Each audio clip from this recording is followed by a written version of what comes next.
The Middle Ages were filled with customs that seem almost impossible to imagine today. People believed in rituals that blended superstition with daily life. They celebrated festivals with traditions that feel strange to us now, and they followed habits so unusual that it's hard to believe they lasted for centuries. As we settle in tonight, let's gently wander into the world of the weirdest medieval traditions and discover how many of them quietly survived far longer than expected. In the stillness of the medieval evening, when smoke curled lazily from hearths and candles flickered against stone walls, the simple act of gathering for a meal was more than sustenance. It was ceremony, custom, and sometimes quiet confusion. For anyone who did not know the rules, to fall asleep imagining such a scene, you need only picture a long wooden table, rough in its construction, yet carefully set with the items that made sense to those who lived so long ago. The Middle Ages had their own rhythm at mealtime, and the traditions they followed were at once ordinary, strange, and at times uncomfortably odd by our modern eyes. A traveler from our world, if set down at a medieval feast, might first notice not the food itself, but the silence of forks.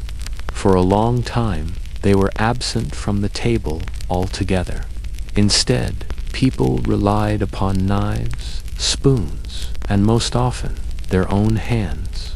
Bread was not merely eaten, but used as a tool.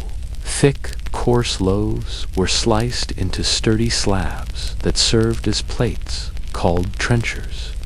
Onto these pieces of bread went meat, vegetables, and sauces. When the meal ended, the trencher, now soaked with flavors, might be eaten directly or given away to the poor. The texture of that bread, it was not soft and airy like what we find today. Rather, it was heavy, dark, and often made from rye or barley, mixed with whatever grains could be afforded. Gravy. To modern palates, it would seem stale or bitter, but for medieval diners, it was the expected base of nearly every meal.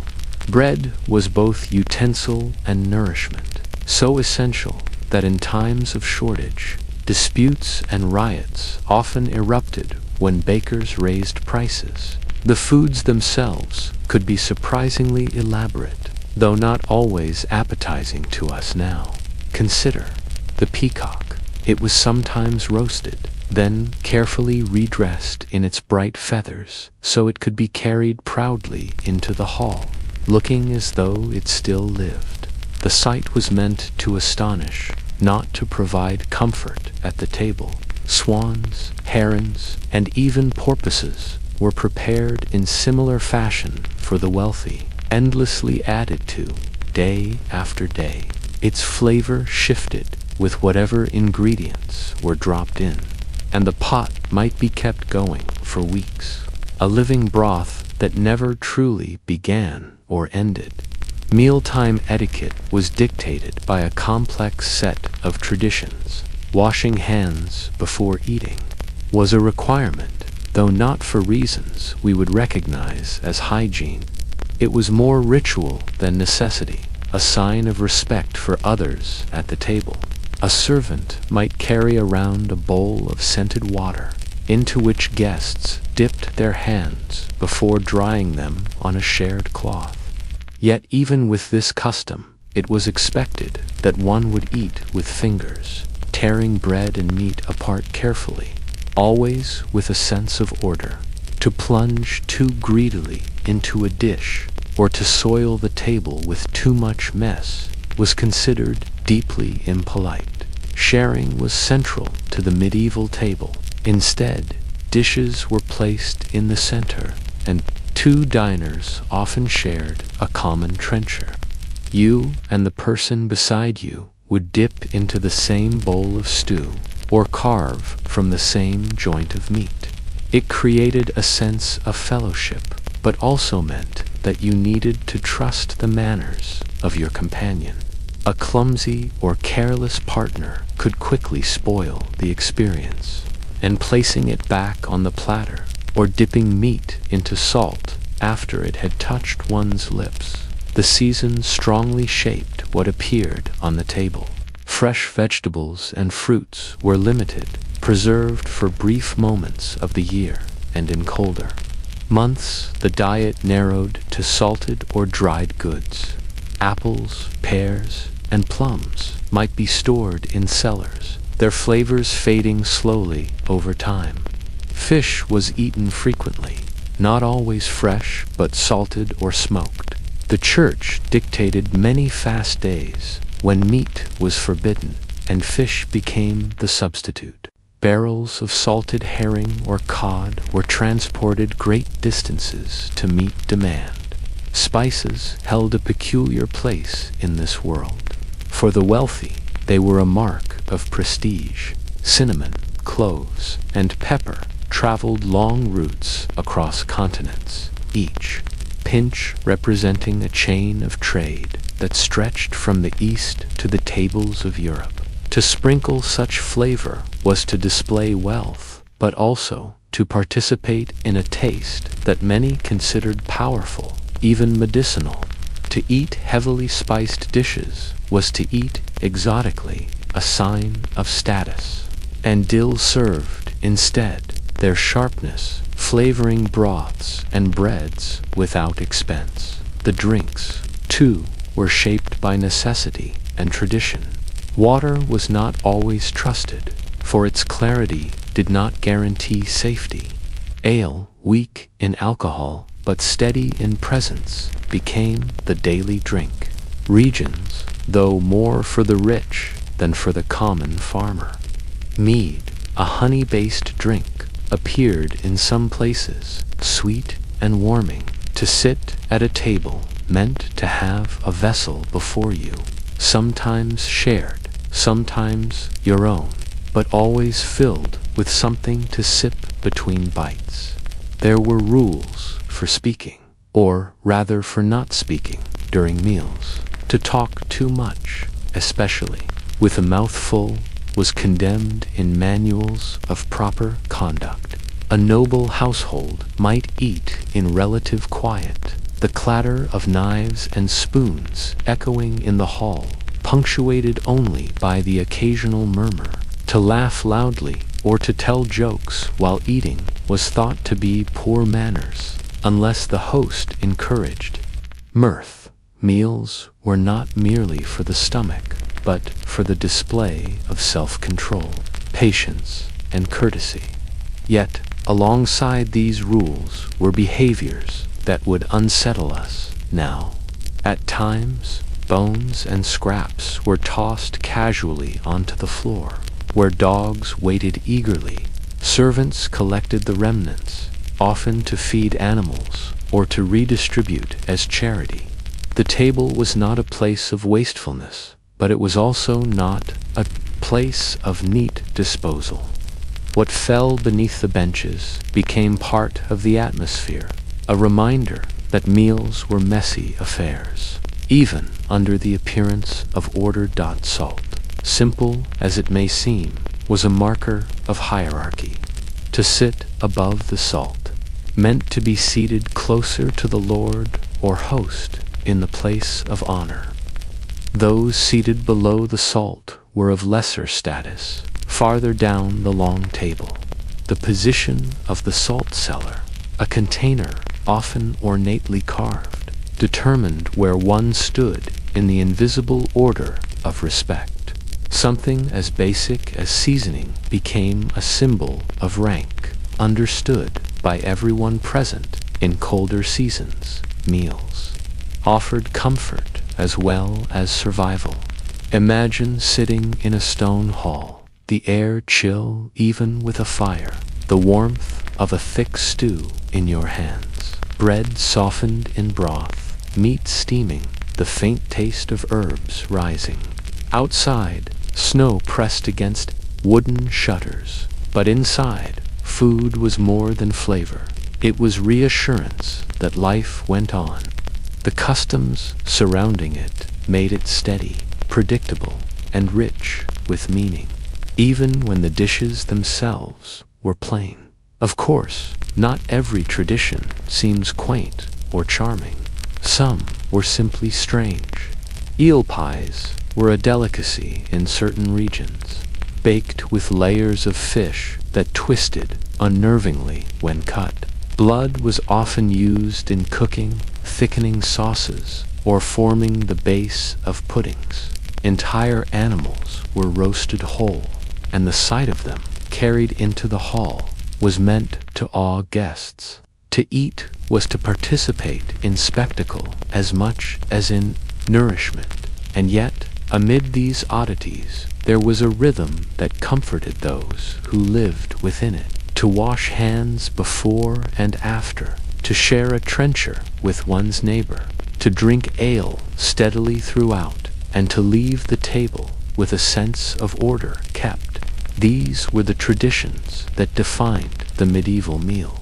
They may seem unusual to us, but they lasted for centuries, enduring even as the world changed slowly around them. If you close your eyes, you might imagine yourself there, sitting quietly as a servant brings in a pot of pottage. You tear a piece of coarse bread, dip it into the thick broth, and taste the grain and root vegetables, perhaps with a trace of salted pork. You glance at the person beside you, careful to share politely, and together you continue, bite after bite, until the bowl is empty. Nothing about it feels extraordinary to you in that moment, because it is all you have ever known. And yet, from our distance, it feels strange enough to wonder how such customs survived so long. The meal would end not with dessert as we know it, but with fruits, cheese, or small sweetmeats, if available. Another ritual of closure, and sometimes a prayer of thanks. Guests rose from their benches, servants cleared the trenchers, and the hall returned to its quieter state. The smell of food lingered, faint smoke curled upward, and another day's traditions slipped into memory, ready to be repeated tomorrow and the day after that. A place where bread was a plate, ale was a constant companion, and etiquette shaped every gesture. It may seem odd, even laughable at times, but for those who lived then, it was simply life. To rest now, thinking of their quiet meals and their strange manners, is to drift into a world where time moved slowly, and tradition was the anchor that carried each meal from O. In the quiet rhythm of medieval life, clothing was never just cloth. It was a signal, a language without words, a slow declaration of who you were, where you belonged, and how others ought to see you. For those who lived centuries ago, what they wore each day was shaped by custom, belief, and rules that might strike us now as peculiar, even strangely elaborate. To fall asleep drifting into that world is to imagine the sound of wool brushing against stone floors, the weight of layered garments, and the sight of shoes that curled up into improbable points. Clothing, in the Middle Ages, was as ordinary as breathing, but also quietly odd in ways that endured for centuries. Most people wore wool. It was the fabric of daily life, spun from sheep raised across the countryside. The poor dressed in coarse, heavy wool, thickly woven and often scratchy, its color muted by cheap dyes or left in natural shades of brown, gray, or dull white. The wealthy wore finer grades, softer and more carefully finished, dyed in deep reds, blues, and greens that spoke of the expense poured into each garment. Wool was warm, practical, and endlessly adaptable, and so it wrapped itself around nearly every medieval body. Underneath, linen, served as a softer layer. It was made from flax, woven into lighter fabric that touched the skin more gently than wool ever could. A linen shirt or shift absorbed sweat and oils, sparing the outer clothing from quick decay. Washing linen was easier than laundering heavier garments, so it became the hidden layer that provided comfort and cleanliness. Those who could afford finer linen might enjoy its smoothness, but for most it was plain and serviceable, rarely seen by others, yet essential. Shoes told their own curious story. At one point in the later Middle Ages, pointed shoes called poulaines became wildly fashionable.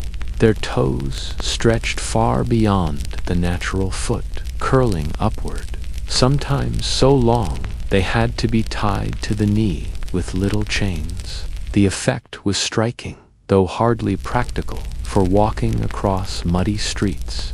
The church frowned upon such extravagance, declaring the pointed shoes a symbol of vanity, yet the fashion persisted stubbornly.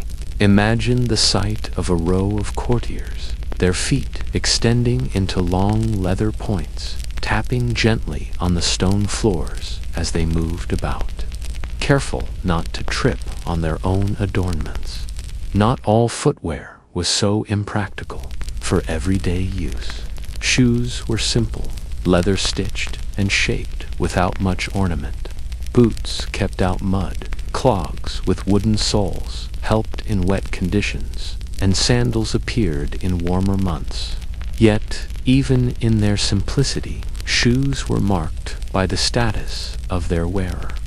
A poor farmer's shoes might be patched again and again, softened by years of toil, while a noble's poulaines gleamed with decoration that served little purpose. Beyond display, hats and head coverings were rarely optional.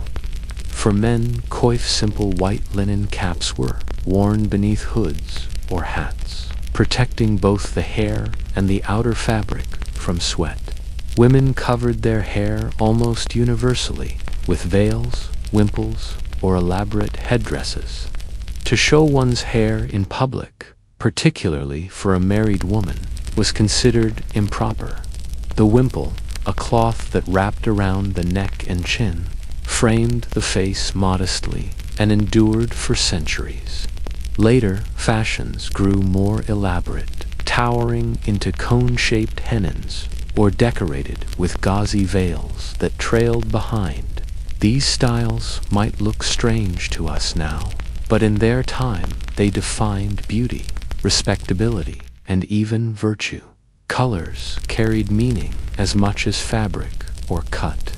Rich reds, deep blues, and purples spoke of wealth, for the dyes that created them were expensive, drawn from far-off sources. Saffron yellow, brilliant and rare, was another marker of high cost. Poorer folk settled for duller browns, greens, and grays, created from local plants and far less striking. To see a figure in scarlet walking through a medieval town was to see a person marked instantly as someone of means, someone who stood above the crowd by virtue of their clothing. And yet, the display of clothing was not left entirely to choice. Laws known as sumptuary laws dictated who could wear what. These laws, issued in different kingdoms at different times, aimed to keep people in their social place. A merchant, no matter how wealthy he became, might be forbidden from dressing like a noble. Certain colors, fabrics, or decorations were reserved for particular ranks. The intention was to preserve the visible order of society, so that by looking at a person's clothing, one could know at once their station. To break these laws was to risk fine or punishment, though enforcement was uneven, and ambition often found its way through. Even accessories were bound by custom. Belts were worn by both men and women, not merely to hold garments in place, but to carry pouches, knives, and small tools. Pockets, as we know them, did not yet exist, so a pouch at the waist was essential. A person's belt might be simple leather or heavily decorated with metal fittings and embroidery. Gloves, too, appeared in both work and ceremony, their use ranging from protection to symbols of chivalry and oaths. To hand someone a glove was to mark a bond, and to throw one down could be to issue a challenge. The oddities of fashion were not confined to the wealthy alone.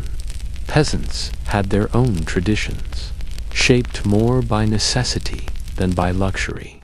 In the fields, men wore tunics that reached to the knee, belted for ease of movement, while women wore longer gowns, often patched and repatched until the fabric nearly gave way. Aprons protected clothing during work, and cloaks shielded against rain and cold. In winter, layers were piled on, for insulation mattered more than appearance. Yet, even here, small touches appeared. A bright scrap of fabric sewn into a sleeve, a ribbon tied at the wrist, a dye gathered from local plants that added a bit of color to an otherwise drab armor, and military dress carried their own peculiarities. Knights wore not only chain mail and plate, but also surcoats, long tunics that displayed their heraldic symbols. These designs were more than decoration.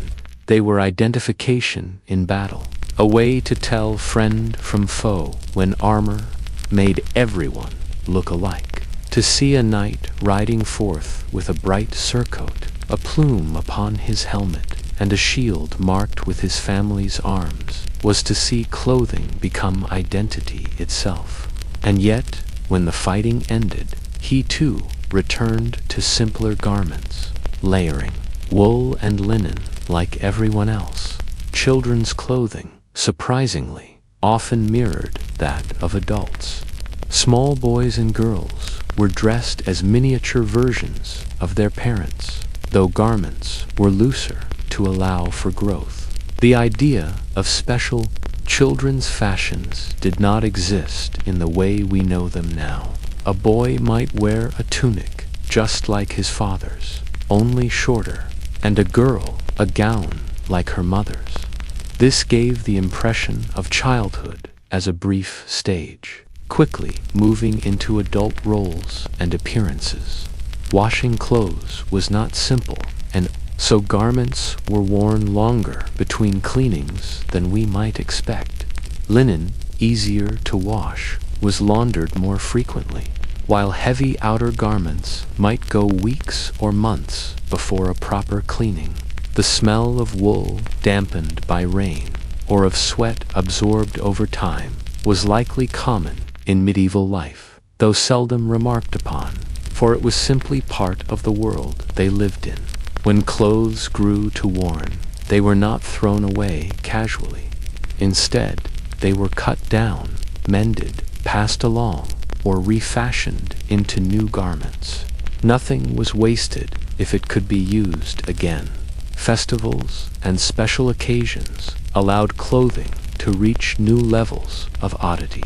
Masks, bells, feathers, and ribbons adorned revelers during carnivals and holidays.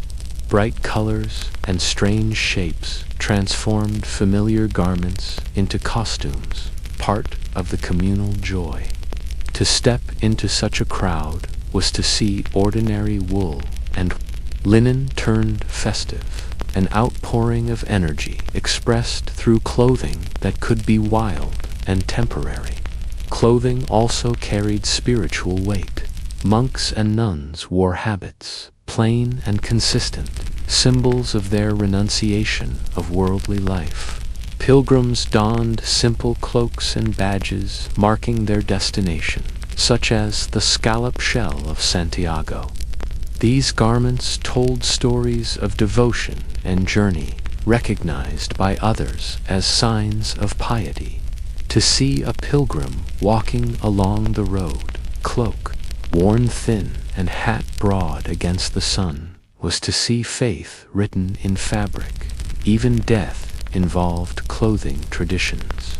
Shrouds of simple linen-wrapped bodies for burial, emphasizing humility and the return to dust. The wealthy, however, sometimes insisted on more elaborate dress, entombed in garments that declared their status even in death. In tomb carvings, an effigy's clothing was preserved in stone, showing us today the styles that marked their lives. When we imagine these traditions, we see a world both familiar and strange. The weight of wool against the body, the scratch of coarse fabric, the heavy scent of dyes, the impractical elegance of curled shoes, the towering height of hennons balanced precariously upon a lady's head. These were not eccentricities to them, but the fabric of daily life. What seems bizarre to us was simply the normal order of things.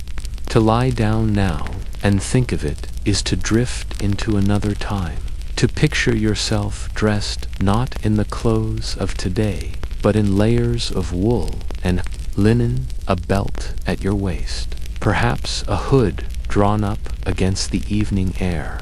You walk through a medieval street, hearing the sound of leather shoes on cobblestones, seeing others pass in garments of muted brown or sudden flashes of red and blue.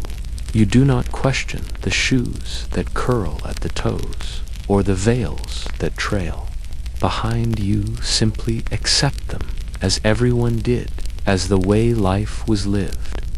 In the long centuries of the Middle Ages, illness hovered like a constant shadow. Sickness could arrive without warning, stealing strength from the young, unsettling the old, and reminding everyone of life's fragile thread. Without the knowledge of germs or the modern practices we now take for granted, people turned to a mixture of remedies, rituals, and beliefs that seem curious, even unsettling to us today. To drift into their world is to imagine a time when a simple fever was mysterious, when a headache demanded both prayer and potion, and when the boundary between medicine and superstition blurred until they were almost the same thing. Herbs grew in gardens not merely for flavor, but for healing. A kitchen garden might hold sage, rosemary, mint, or fennel, not only to season food, but to brew into teas and tonics. Sage was said to strengthen memory and prolong life. Rosemary was burned as incense, believed to cleanse the air of sickness. Mint cooled fevers, fennel aided digestion, and garlic, sharp and pungent, was thought to ward off both illness and evil. These plants were gathered carefully, dried in bunches, and stored in wooden boxes or cloth bags, ready to be steeped in hot water or ground into powders. Yet not all remedies were so simple. At times, treatments turned strange. Powdered bones of animals, the fat of bears or badgers, the heart of a dove, even powdered precious stones all found their way into medieval recipes for cures. Gold, ground fine, was believed to strengthen the body. Pearls, crushed to dust, were mixed into drinks as a medicine for weakness. Whether such remedies helped or harmed, rooted in the idea that the strength of one thing might transfer to another. Bloodletting was among the most common practices. Illness, it was thought, came from imbalances in the body's humors: blood, phlegm, black bile, and yellow bile. The patient grew pale, weaker perhaps, but the treatment was thought to purge the excess and bring relief. Calendars even advised the best times for bloodletting. aligning the practice with the stars and the moon, as though the heavens themselves dictated when to release the body's fluids. Charms and amulets hung around necks, sewn into clothing, or tied at the wrist, served as another kind of protection. A small bag containing herbs, a carved piece of wood, a bit of iron. People carried saints, relics, pilgrim badges, or even the teeth of animals as charms of health. Some believed that carrying a dried toad in a pouch would prevent plague, or that wearing coral beads would protect children from disease. Faith in these objects provided comfort, even if their power was never proven. Plague, when it struck, brought desperation. Whole towns fled, others prayed fervently, and some turned to harsh remedies. Vinegar-soaked cloths were pressed to the face, believed to cleanse the air. Fires of herbs and spices were burned in homes and streets, their smoke intended to drive away the sickness. Doctors covered themselves in long robes, masks shaped like birds, with beaks filled with aromatic substances, both to filter the air and to create a barrier of fear between themselves and the dying. Though we know now the plague was carried by fleas and rats, they saw it as a miasma, a poison in the air, and treated it with smoke, perfumes, and prayer. Superstitions guided daily life as much as any medical text. To sneeze was to risk the soul escaping, so blessings were spoken to guard against harm. To sleep with an open window could invite evil spirits or bad air. To walk through a cemetery at night was to risk catching sickness from the lingering presence of the dead. Remedies were passed from mouth to mouth, each promising safety. To carry wormwood in the pocket was said to keep lice away. To place iron beneath the bed protected against nightmares and illness alike. Doctors, when they were consulted, often prescribed treatments that mixed knowledge with oddity. A cough might be treated with a syrup of honey, onions, and herbs. A fever might be reduced with cool compresses or with a draught of vinegar mixed with water. Toothaches were soothed by applying herbs directly to the gums, or, in stranger cases, by whispering charms over the mouth. One remedy instructed that a toothache could be cured by touching it with the tooth of a corpse. Others claimed that pressing a live frog against the cheek would draw the pain away. Astrology played a role in medicine, too. The stars were thought to influence the body, and certain illnesses were associated with particular constellations were avoided. If the moon was in a particular house, remedies might be delayed. To us, it seems strange to consult the heavens for earthly illness, but to them, the universe was a web of influence, and health was caught in its threads. Hospitals existed, though not as we know them today. They were often run by religious orders, serving the poor and the sick as places of care and prayer rather than of cure. Patients were given food, warmth, and spiritual comfort, but the treatments remained rooted in the same remedies found in homes and villages. Herbs, prayers, and simple poultices were offered. For many, the hospital was less a place to be healed and more a place to be tended in the final days of life.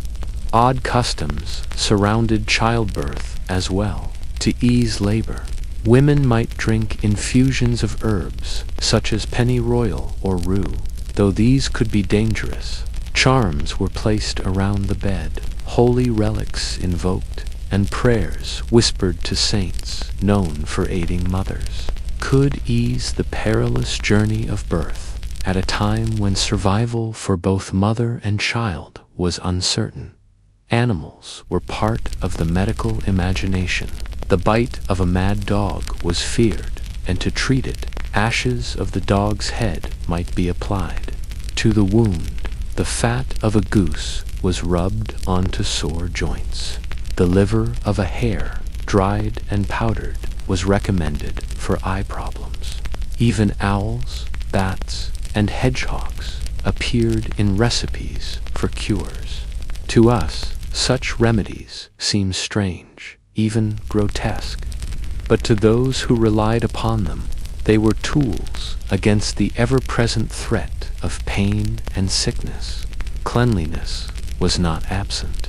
From medieval thought, though it looked different than ours, bathing in hot water infused with herbs was seen as beneficial, relaxing muscles and easing ailments. In towns, bathhouses existed where people gathered not only for washing but for socializing. Yet there was also fear that bathing opened the pores, leaving the body vulnerable to illness. At times of plague, washing was discouraged, and people instead turned to perfumes and powders, layering scents over the body. To smell sweet was thought to guard against the poison in the air. Dreams, too, carried meaning for health. A dream of fire might signal a fever to come. A dream of water could foretell sickness of the lungs. Dreams were read as messages from the body or from beyond, guiding treatments or prayers. In a world without laboratories or microscopes, every sin, every omen became part of the search for understanding. Despite all of this, much of medieval healthcare was simply the care of family. A mother making a poultice for her child's wound, a neighbor bringing herbs to a friend with fever, a wife steeping sage in hot water for her husband's cough. Remedies were passed down like heirlooms, remembered in kitchens and gardens, trusted because they were familiar. Whether they healed or not, they gave comfort, and in times of sickness, comfort mattered greatly. To imagine it now is to see yourself lying in a medieval bed, perhaps straw beneath you, rough linen sheets tucked around. You are feverish, and someone brings a cup of bitter herbal tea. They place a charm above the door, whisper a prayer, and urge you to rest. Outside, the stars wheel across the sky, their positions carefully noted by someone who believes your recovery depends upon them. Inside, the smoke of herbs curls in the air, sharp and strange, meant to drive away unseen forces. You do not question these things, for they are all you know. The traditions of countless generations who lived and died before you. Many of these remedies did little, some even harmed, but they survived, passed from one hand to another, from one mouth to another, from one age to another. They endured not because they always worked, but because they gave meaning in the face of uncertainty. They provided a sense of action, a way to meet illness with something rather than nothing. And so, in the quiet of the medieval world, these odd remedies, these charms and superstitions, became the thread by which people held on to hope. As you close your eyes now, you might feel the weight of that world settling around you, not frightening, but curiously calm. A place where garlic hung from rafters to ward off sickness, where herbs dried in bunches over the hearth, where amulets rested against the chest, and prayers mingled with the scent of rosemary. A place where health was always uncertain, and yet life continued, one remedy, one ritual, one superstition at a time. The Middle Ages were not only a time of hardship, labor, and devotion. They were also a time of play, of laughter, of small joys carved from ordinary days. To live in that world was to find moments of entertainment in simple things, in music, in stories told by firelight, in games played in fields, and in the festivals that brightened the year.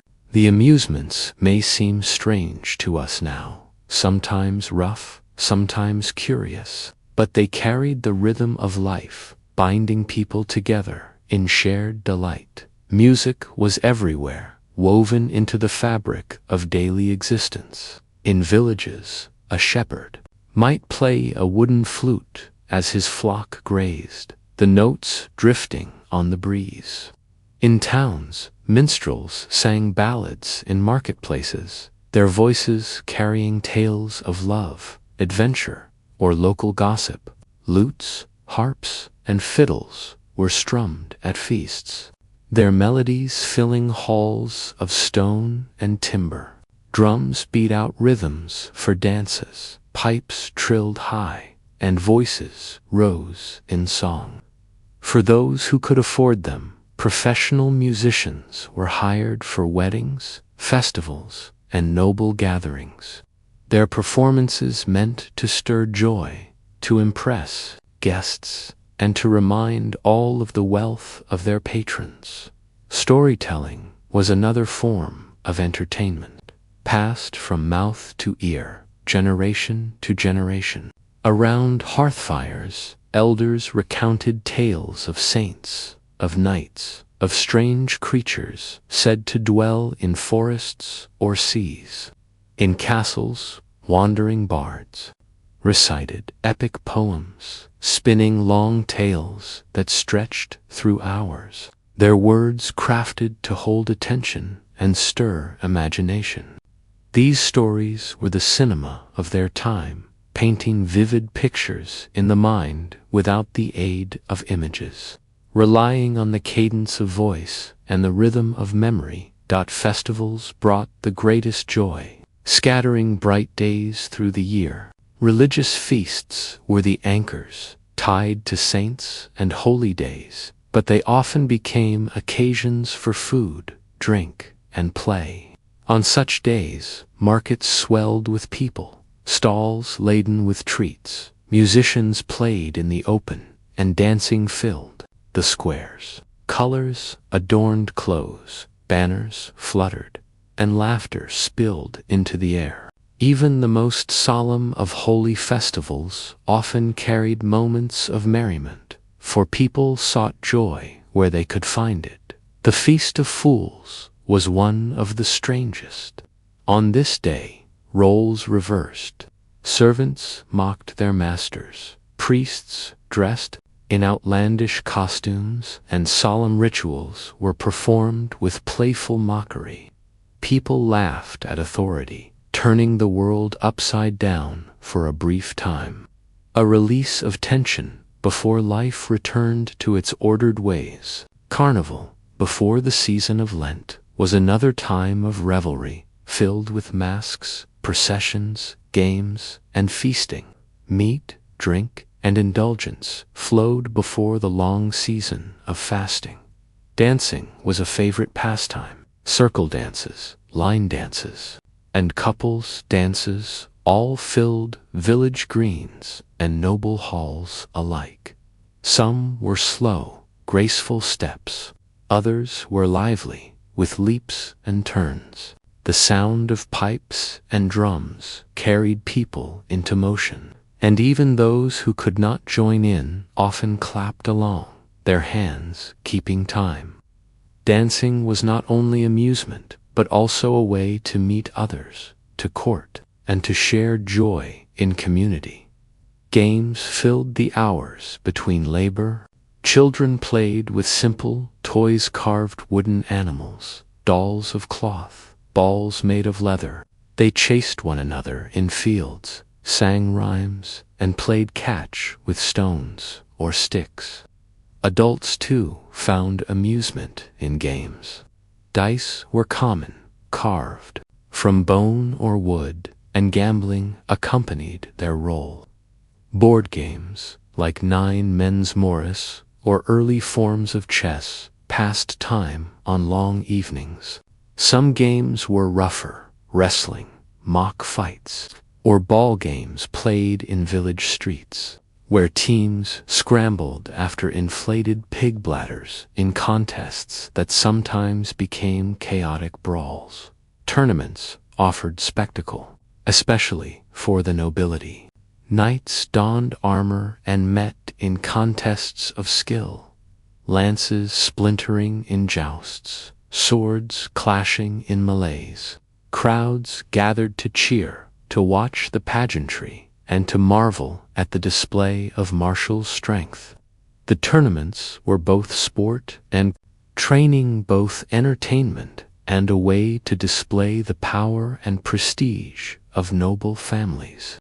For those watching, it was a chance to glimpse the chivalric ideals of courage and honor, though the dust, bruises, and broken bones told another story beneath the glittering display. Hunting was another pastime of the noble class, less a necessity, and more a ritual of sport.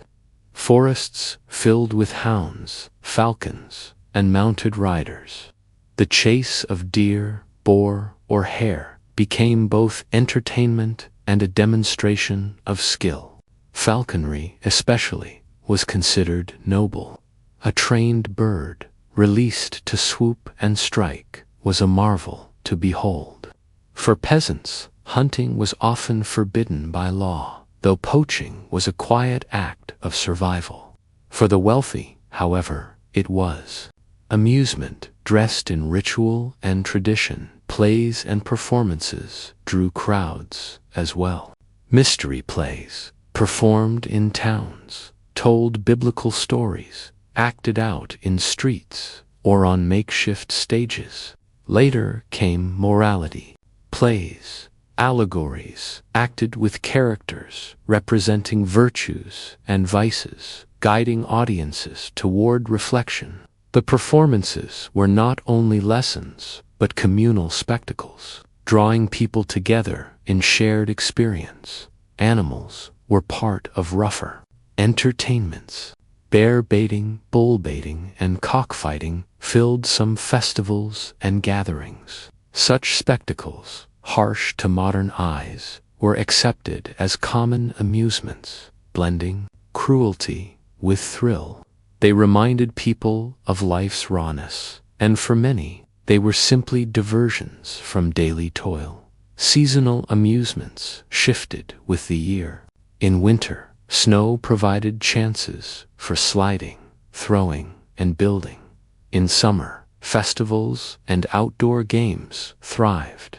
Harvest time brought its own celebrations, with songs sung in fields, food shared, and mugs of ale passed among workers once the crops were gathered. Life's rhythm was punctuated not only by labor, but by the amusements that grew from each season's offering.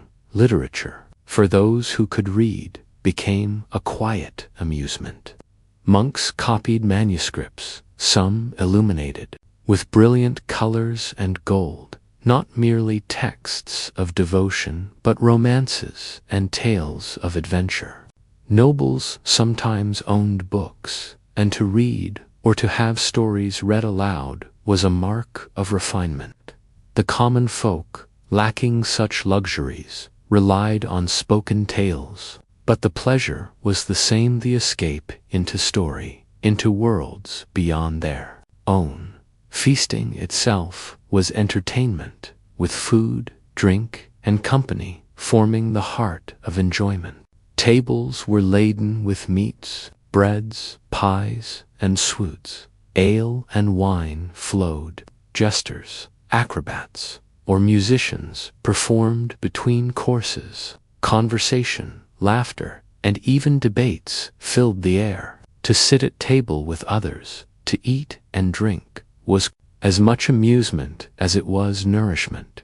Amusements were not always grand. A neighbor's song, a game of dice by the fire, a story told in the hush of evening all brought joy.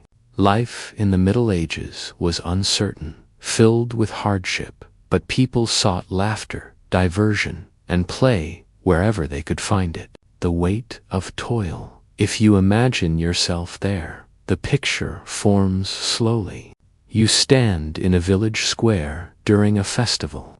Banners hang from posts, bright against the wooden houses. A fiddler plays, his bow dancing across the strings, while children chase one another, laughing. A group of men toss dice on the ground, their eyes sharp with the thrill of chance. Nearby, women clap along to the rhythm of a dance, their skirts brushing the dust as they step in circles. The smell of roasting meat drifts through the air. Somewhere, a storyteller begins a tale, his voice drawing a circle of listeners closer. The evening sun slants across the square, and in that moment, amusement is everywhere in sound, in movement, in the shimmer of joy that binds the crowd. Or imagine the quiet of a noble hall. The flicker of torches lights the stone walls. At the high table, lords and ladies dine, while a minstrel strums a lute. Laughter rises from the benches, where food and drink are shared freely. A jester capers, tumbling and jesting, his bells jingling as he bows with mock dignity.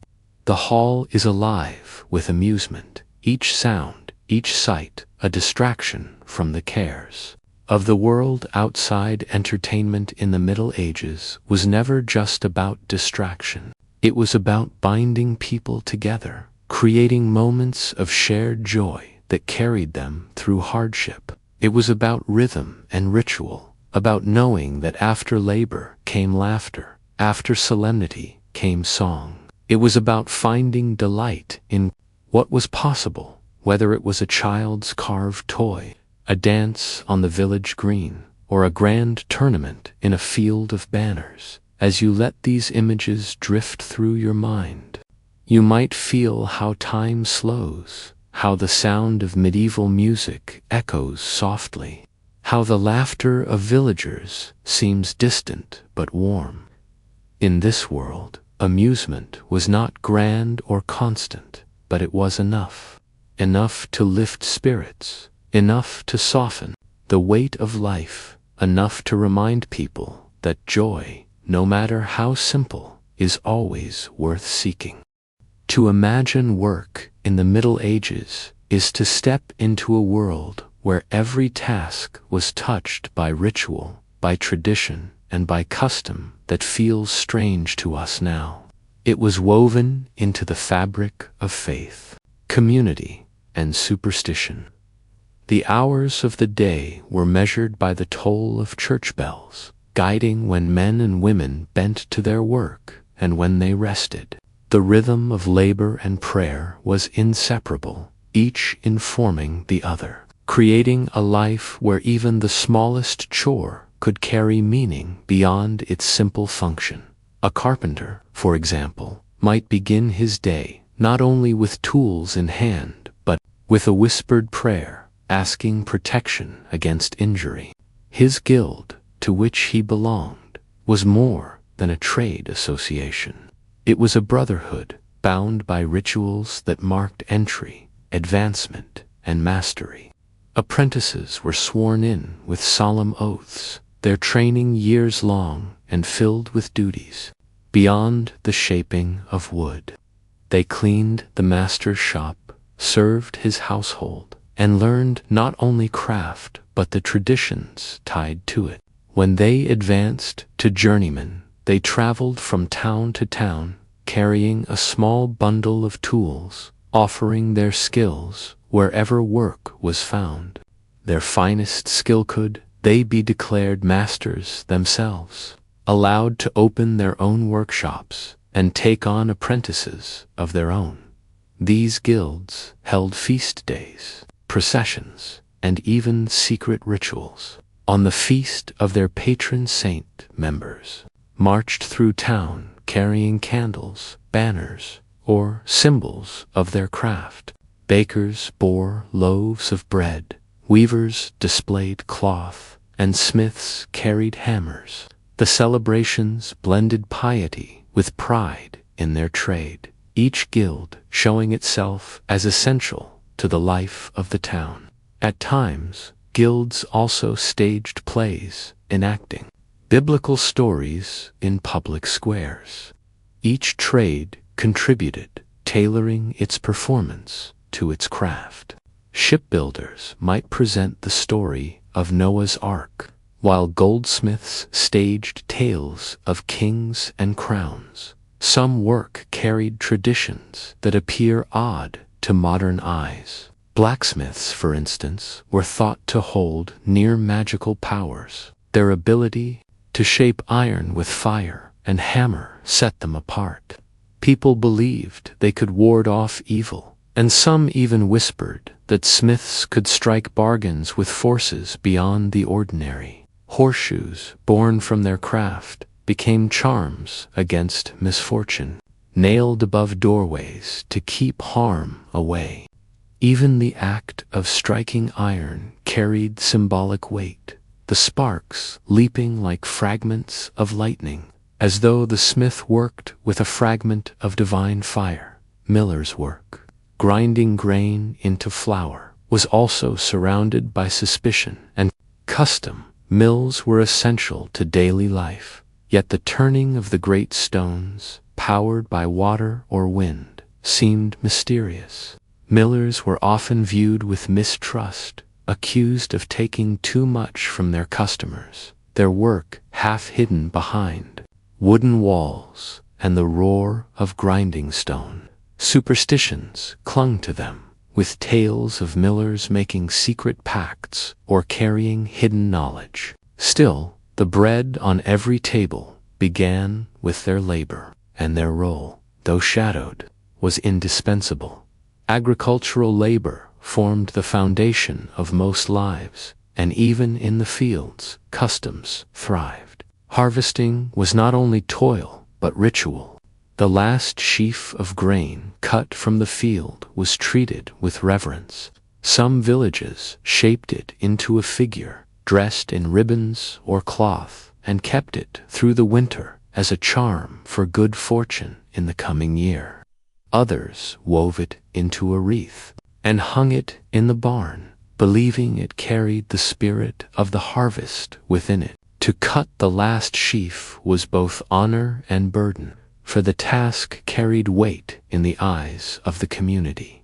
In vineyards, winemaking followed patterns that blended work with tradition. Grapes were gathered in great baskets, pressed beneath feet, and poured into barrels.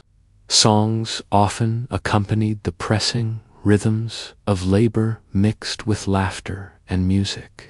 Before the first drink was poured, some winemakers blessed the barrels, sprinkling holy water or marking them with the sign of the cross. Wine was not only drink, but symbol, its making infused with ceremony that carried through each step. Crafts that dealt with the body carried their own peculiar customs. Barbers, for instance, were more than cutters of hair. They performed minor surgeries, pulled teeth, and bled patients to balance their humors.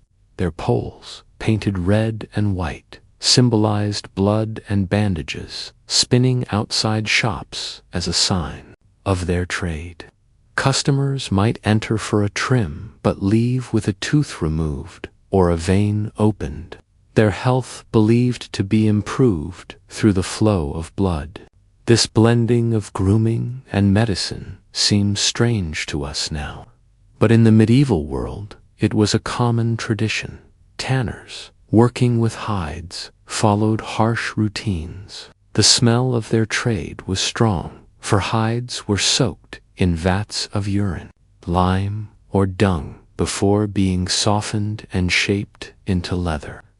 This labor, unpleasant to most, was nonetheless vital, for leather was needed everywhere for shoes, belts, armor, and countless other uses.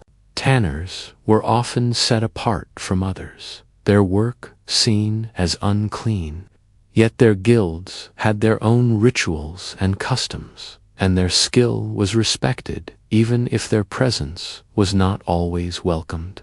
Textile work, from spinning to weaving, filled homes and workshops. Women spun wool on spindles, turning fleece into thread. Dyeing cloth brought color to life, with vats of plants and minerals transforming pale fabric into deep reds, blues, and yellows. The process often included charms or blessings. 4 colors sometimes faded or changed, and tradition sought to steady the work. Cloth was precious, each thread carrying the weight of hours of labor, and the rituals surrounding its making gave shape to the patience required. Stonemasons, builders of cathedrals, castles, and bridges, formed another brotherhood marked by ritual. Their work was immense, spanning decades, even generations. To shape stone was to participate in something larger than oneself, and the masons guarded their knowledge carefully. Their gatherings were private, their symbols hidden, their traditions wrapped in secrecy. To be initiated into their ranks was to step into a world of signs, handshakes, and oaths. Out of their work rose towers, arches, and walls that still stand. Centuries later, stone testimonies to both skill and the traditions that bound their craft. Superstition touched nearly every form of labor. A fisherman might whisper words to the water before casting nets. A shepherd might make a sign over his flock at dusk to ward off harm.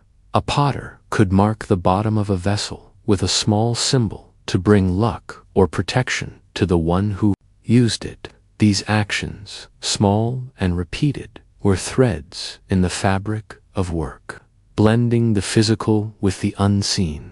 Seasonal labor brought festivals tied to work itself. At plowing time, fields were sometimes blessed by priests. Holy water sprinkled on furrows to ensure good crops. At shearing, sheep were decorated with ribbons, and feasts followed the labor.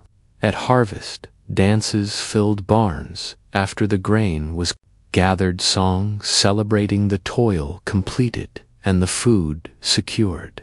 Work was not only obligation, but the heart of community, and traditions grew around each stage, marking the year with rhythms of labor and joy.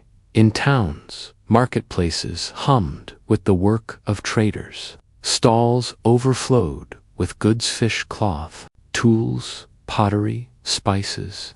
Merchants called out to customers, their voices rising over the din.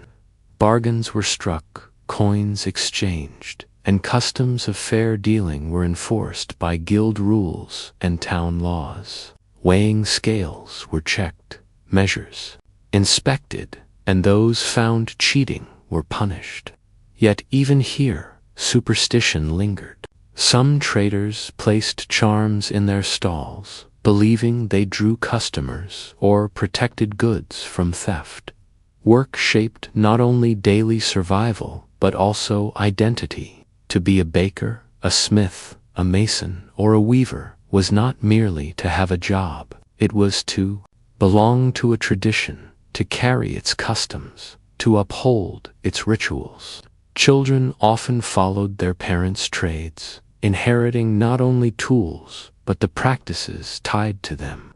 Work was legacy, marked by the traditions of those who came before. If you close your eyes, you might see it clearly. A carpenter's shop, the smell of wood shavings thick in the air.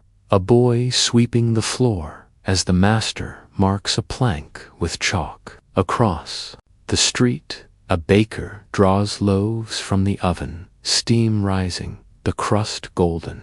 In the fields beyond the town, peasants bend low to cut grain, their voices joining in song as the last sheaf falls. Each sound, each sight, carries not only the weight of labor, but the weight of tradition. The medieval world was built on work, but it was never work alone. It was work shaped by odd customs, guided by rituals, infused with meaning that lifted it beyond simple survival. These traditions endured because they gave structure to life, because they turned toil into something more. And so, in the calm of memory, the world of medieval labor unfolds not only as hardship, but as a tapestry of rituals, each thread holding a fragment of belief. Days. To understand the strangeness of medieval life, one need only look at the table. Food was never just food. It was status, ritual, faith, and sometimes superstition, each bite carrying meaning beyond the taste. Meals were shaped by season, by class, by the rules of the church, and by traditions that may now seem curious, but which gave order and comfort to people who lived in a world so uncertain. The rhythm of dining followed the hours of the day, as marked by bells. For most, there were two main meals, one in the late morning and another in the evening. Breakfast, as we think of it, was unusual and sometimes frowned upon, considered a sign of indulgence. Workers in fields might eat a crust of bread early for strength. Was already surrounded by customs. Bread lay at the center of medieval dining. Yet this bread was not always eaten directly. Thick slices, often a day old and hardened, were used as trencher's plates, made of bread upon which meat and sauces were served. These trenchers absorbed juices and flavors, and when the meal ended, they were not wasted. Sometimes the diners ate them, softened by the meal. In this way, food served both the belly and the virtue of charity. The order of eating was strictly observed. At noble feasts, the highest-ranking person at the table was served first, and portions descended from there according to status. To reach for food out of turn was not only rude, but disruptive to the social fabric. Knives were provided, but forks were rare, only slowly appearing in Europe toward the late Middle Ages. Most people ate with their fingers, carefully, for to smear food on one's face or clothes was frowned upon. Etiquette manuals instructed that one must not lick fingers too loudly, must not gnaw on bones noisily, and must not dip meat directly into shared sauces. As much as nourishment, odd beliefs about food abounded. Some thought that certain foods carried humors that could unbalance the body. Too much lettuce might make a person sleepy, while too much hair was thought to bring melancholy. Pork, when overindulged in, was feared to cause leprosy. Red wine was believed to warm the body, while white wine cooled it. The mixing of foods was guided by the theory of balance, each dish intended not only to fill the stomach, but to steady the four humors within.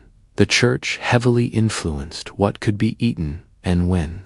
Lent, Advent, and countless Fridays required abstinence from meat, leading to a reliance on fish and vegetable dishes.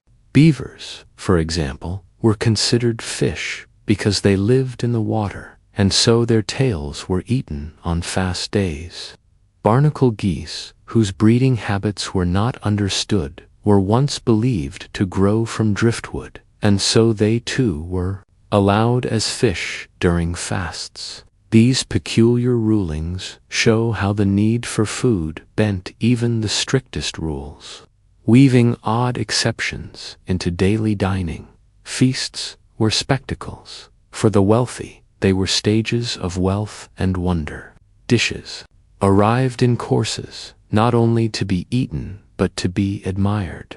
Whole animals might be roasted and presented, sometimes redressed in their skins or feathers to appear alive again.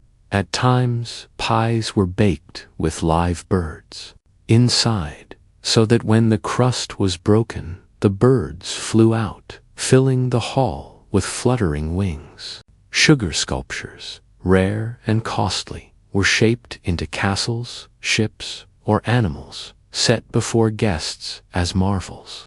A peasant family might share pottage, thick stew of grains, peas, beans, or whatever vegetables and scraps were at hand.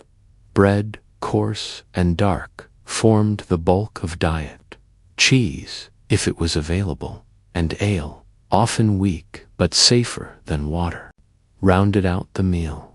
Meat was scarce for the poor, reserved for special days, while salted fish or small bits of bacon might sometimes flavor the pot, shared carefully, for food was too precious to waste. Drinking customs were equally peculiar. Ale and beer were staples, consumed daily by nearly everyone, even children, for their weak fermentation made them safer than many waters. Wine, more common among the wealthy or in southern regions, carried its own rituals. Cups were often shared, passed from one hand to another.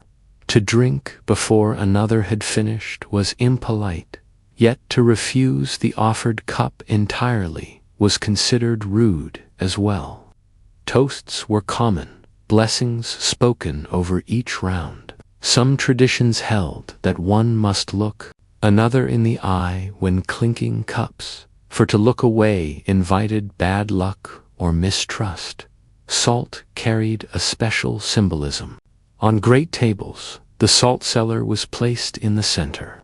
Those seated above the salt, closer to the lord of the hall, were of higher status. Those seated below were of lesser rank. To spill salt was unlucky, thought to invite misfortune or quarrels, and so it was carefully handled, its crystals more than seasoning, a marker of place and fate. Food taboos also existed, shaped by superstition. Some believed that eating eggs too often could cause fevers. Others avoided certain fish, thought to cause illness. Rabbits were sometimes associated with fertility charms, and their meat was thought to influence one's nature. In certain regions, eels were considered suspicious, their snake-like form unsettling.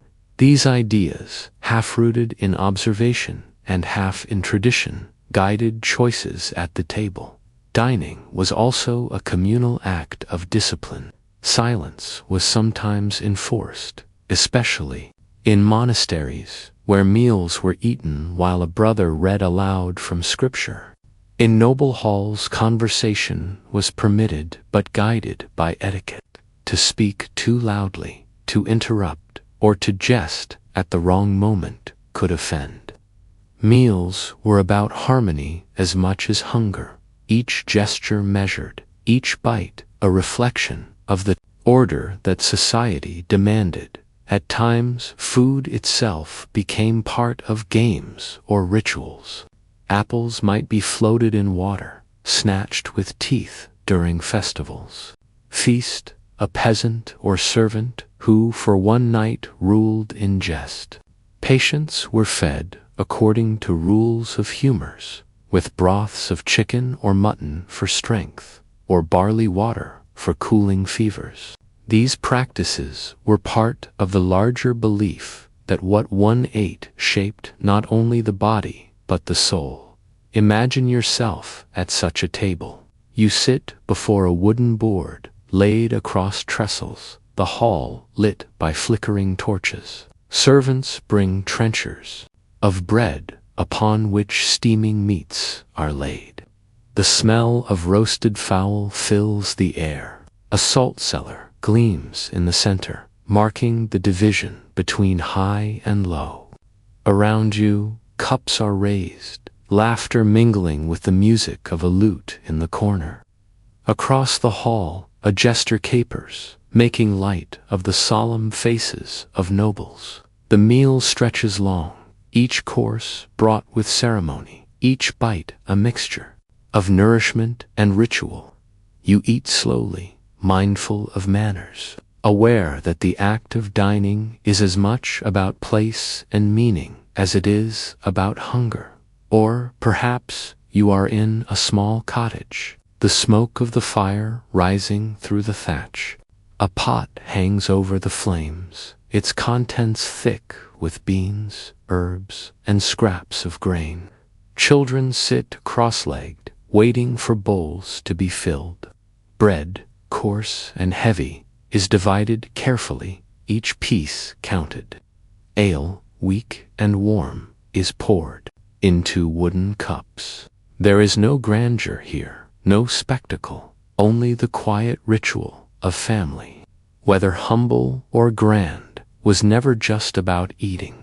It was a place of tradition, shaped by belief, guided by rules, enlivened by customs that made each meal more than it seemed. From trenchers of bread to flying birds in pies, from fast day loopholes to feast day spectacles, dining carried the weight of culture and the strangeness of a world so different from our own, that even in the strangeness of food and custom, people sought not only to fill their stomachs, but to create meaning in the act of sharing a meal. Justice in the Middle Ages was not only about laws written on parchment or decrees issued by kings. It was also about traditions, customs, and rituals that reached back through centuries, rooted in belief as much as in reason. To us now, many of these practices seem peculiar, even absurd. Yet, in their time, they carried the weight of truth and fairness. They offered a way for communities to maintain order in a world where written codes were rare. Literacy was limited, and faith in divine judgment shaped daily life. At the heart of medieval justice was the idea that God's will could be revealed through trial. Guilt or innocence was not always determined by evidence in the way we think of it now. Instead, ordeals, ritualized tests were used to settle questions when proof was lacking. These ordeals were not random punishments, but structured acts, performed under the eyes of the community, with prayers and blessings, so that the outcome would be guided by divine hands. One of the most common was the ordeal by hot iron. The accused was required to carry a piece of heated metal, often a bar of iron, for a set number of paces, or to hold it in their hands for a few moments. Afterwards, the wound was bound, and after 3 days it was examined. If the burn had healed cleanly, the person was declared innocent. If it festered, guilt was confirmed. The belief was not in the power of the iron, but in God's intervention. He would protect the innocent from harm, or allow guilt to be shown through injury. Another ordeal involved hot water. The accused plunged a hand or arm into boiling liquid to retrieve a stone or ring placed at the bottom of the vessel. As with the hot iron, the wound was inspected after days had passed. Innocence or guilt was written in the way the flesh healed, a divine message in the body itself. There were also ordeals of cold water. Here the accused was bound and cast into a river or pond. To float was seen as rejection by the pure element of water, a sign of guilt. To sink, and thus be accepted by the water, was a mark of innocence.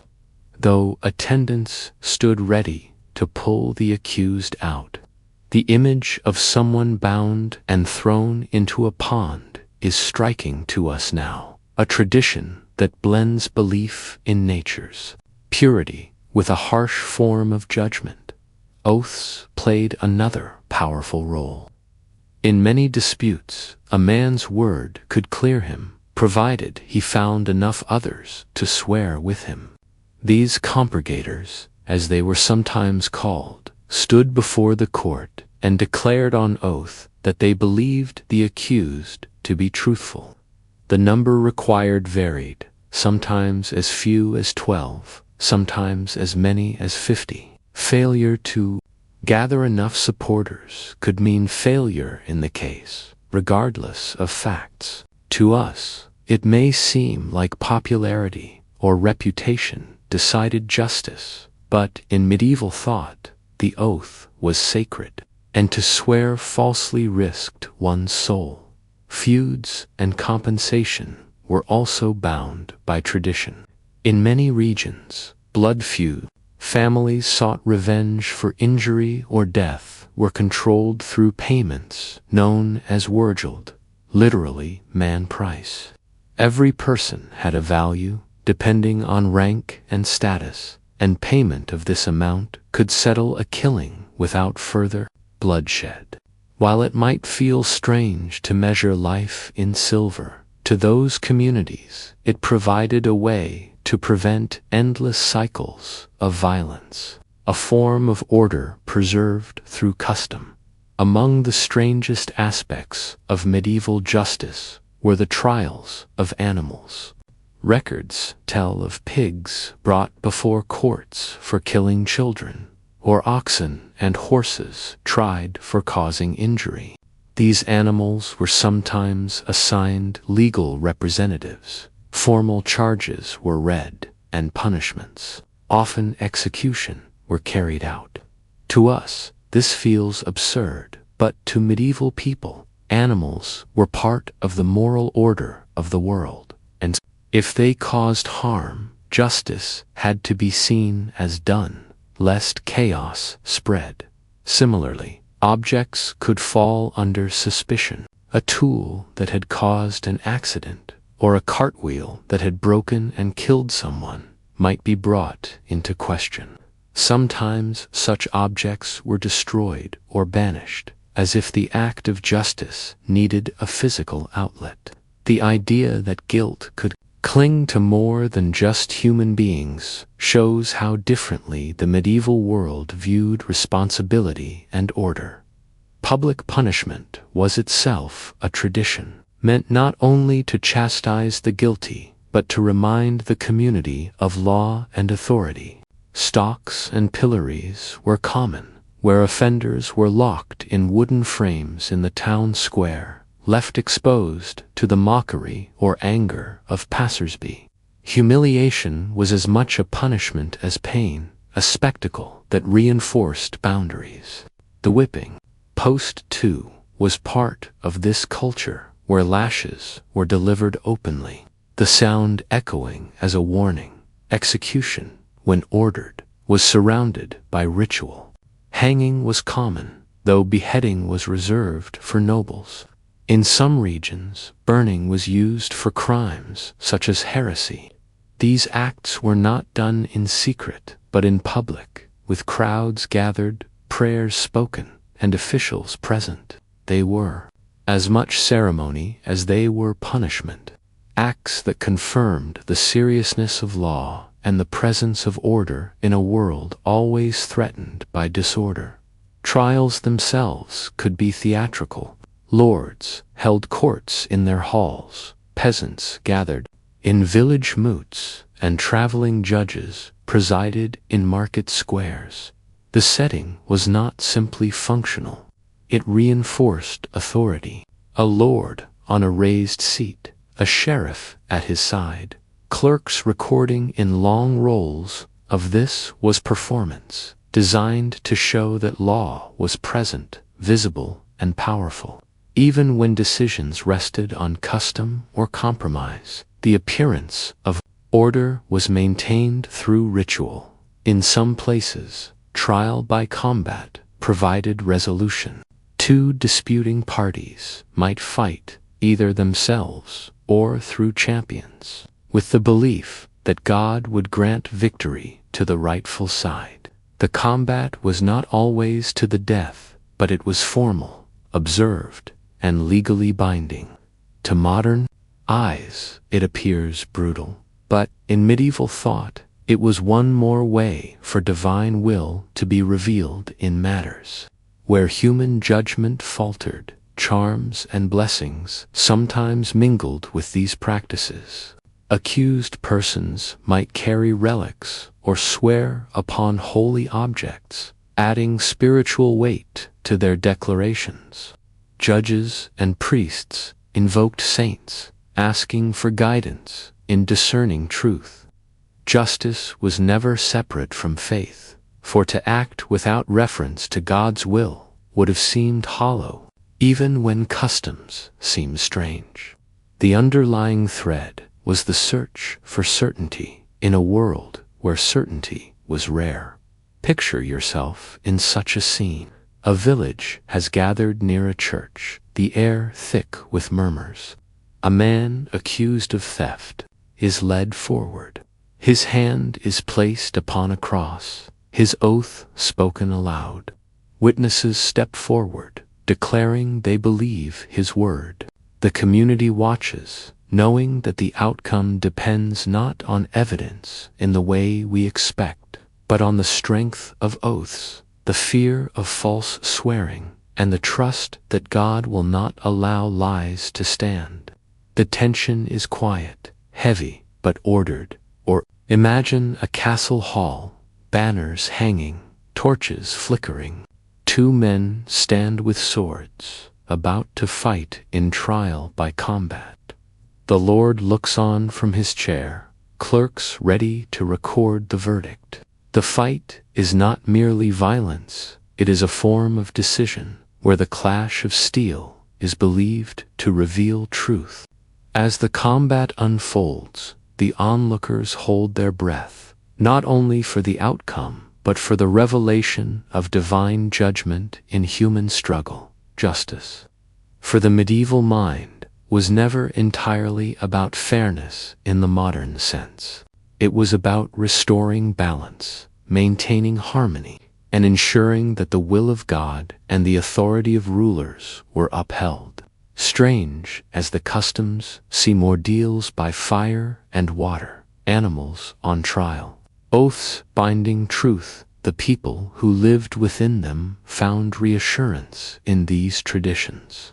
They gave structure to fear, they offered clarity where chaos threatened, and they bound communities together in the belief that order, however strange, was possible. As you drift with these images, the heat of the iron, the cold of the water, the silence of oaths sworn beneath church walls, you can feel the calm weight of a world so distant, a world where justice was ritual, where truth was sought in signs and symbols, where even the strangest traditions carried meaning.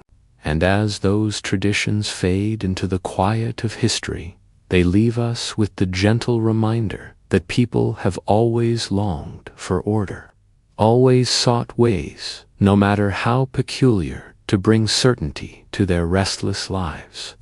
Health in the Middle Ages was less a matter of science than of tradition, belief, and ritual. The human body was seen not as a machine to be repaired, but as a delicate balance of forces. Each illness a disturbance of harmony, each cure a matter of restoring order. To us now, the remedies appear strange, sometimes unsettling, sometimes almost whimsical. Yet, for those who lived in that world, they offered reassurance, rooted in centuries of practice and faith. The guiding framework of medicine was the theory of the four humors. Blood, phlegm, black bile, and yellow bile were thought to flow through the body, and health depended on their balance. Too much blood might bring fever or rash, too much phlegm might cause coughs and lethargy. Black bile might lead to melancholy, and yellow bile to anger and heat. Every symptom was read as a sign of imbalance, and every treatment aimed to restore equilibrium. Bloodletting was one of the most enduring traditions. A physician or barber surgeon might open a vein with a lancet or apply leeches, drawing blood. To relieve supposed excess, charts guided the choice of vein, connected to the stars and the season. Spring was thought to be the best time, when blood was believed to rise. The process was orderly, ritualized, carried out not in panic, but in calm acceptance. For it was tradition, as common as taking medicine today. Herbs formed the backbone of remedies. Every monastery garden grew them, tended by monks who copied ancient texts and blended them with local knowledge. Sage for digestion, rosemary for memory, fennel for eyesight, lavender for calming the mind. Each plant carried meanings and associations, sometimes practical, sometimes mystical. Recipes instructed not only the ingredients but the prayers too.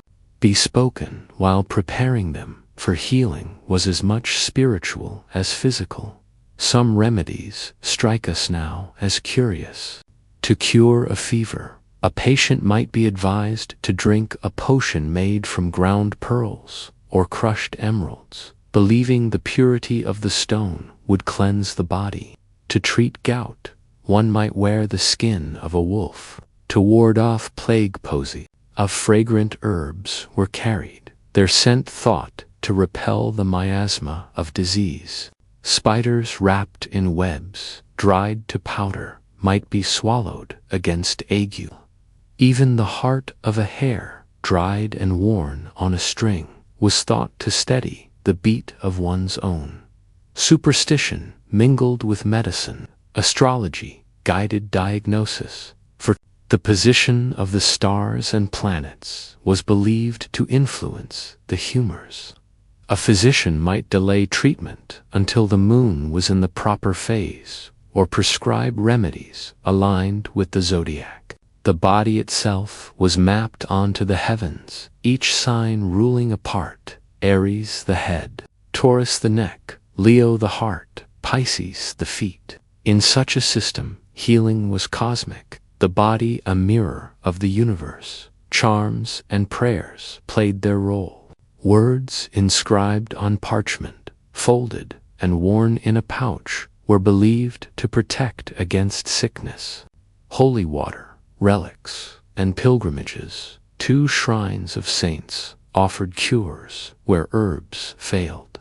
At Canterbury, pilgrims sought the aid of St. Thomas Becket, touching relics in hope of relief.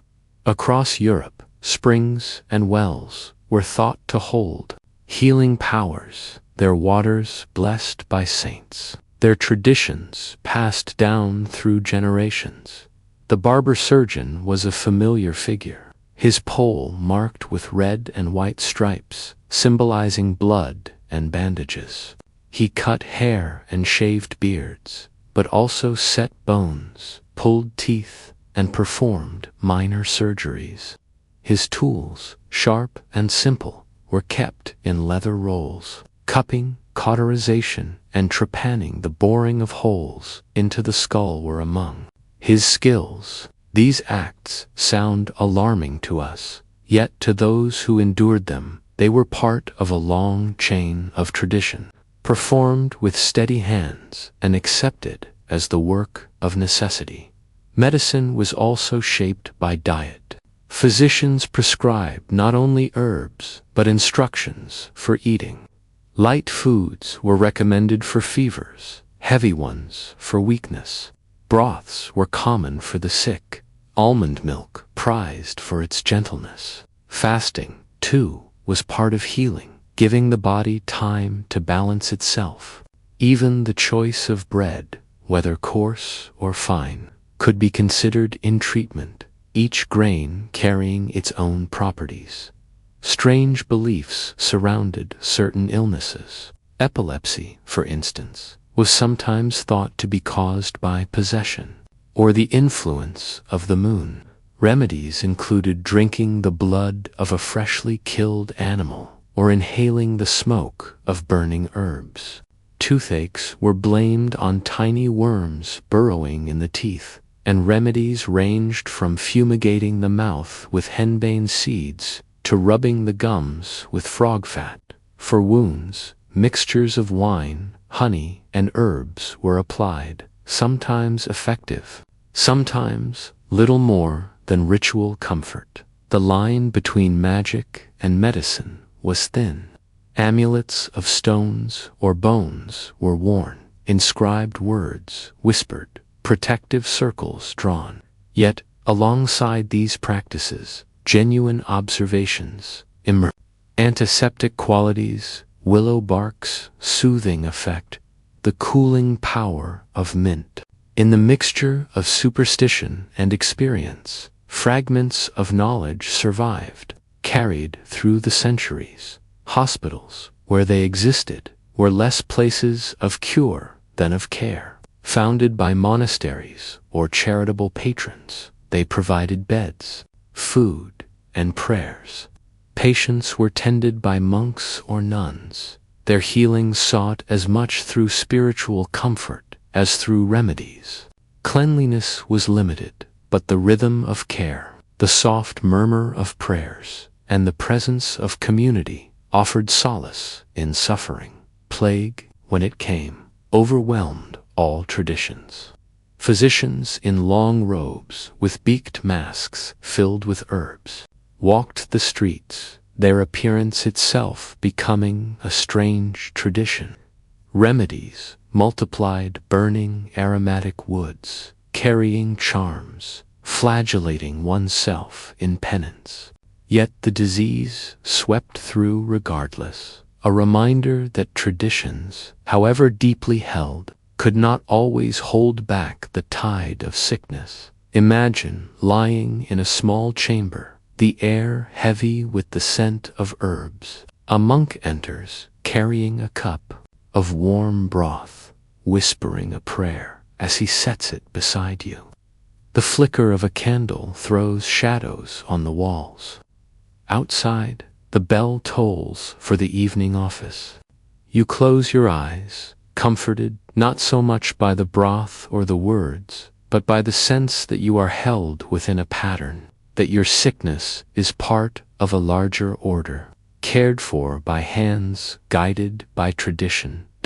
Or picture a village barber surgeon, his tools laid neatly on a table. A man sits, wincing as a tooth is drawn, the string pulled swiftly.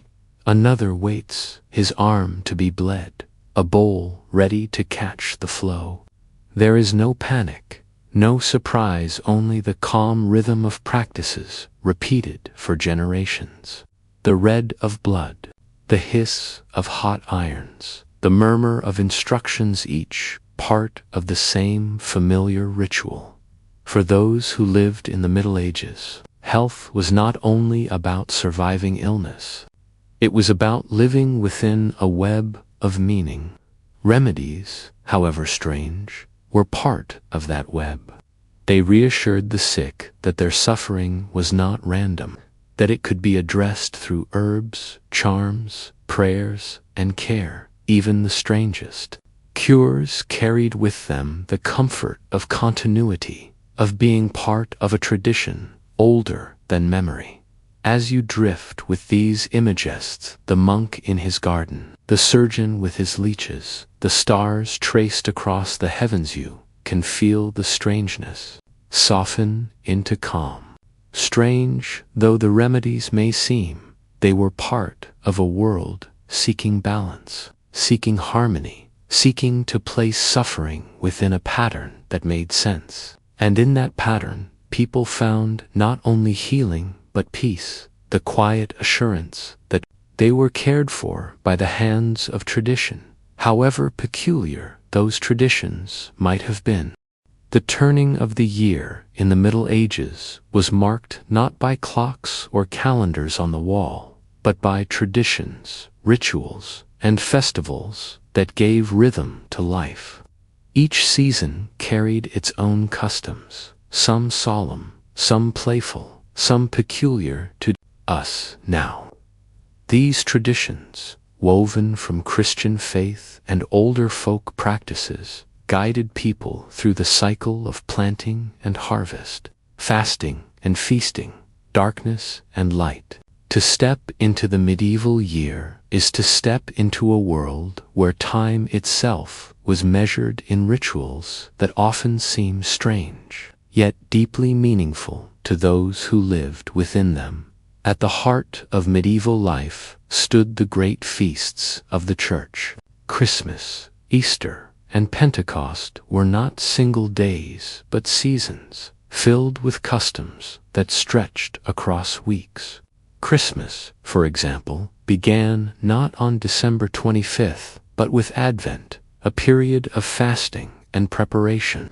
When the feast itself arrived, it was marked with church services, but also with traditions that spilled into the home. Food was richer, fires burned brighter, and carol songs carrying both sacred and playful tones were sung in halls and streets. Yet many customs lingered from older winter festivals. The Yule log, a great piece of wood burned through the long nights, carried echoes of ancient rites. Evergreen branches, brought indoors, symbolized life enduring through winter's darkness. The 12 days of Christmas stretched the celebration long after the day itself.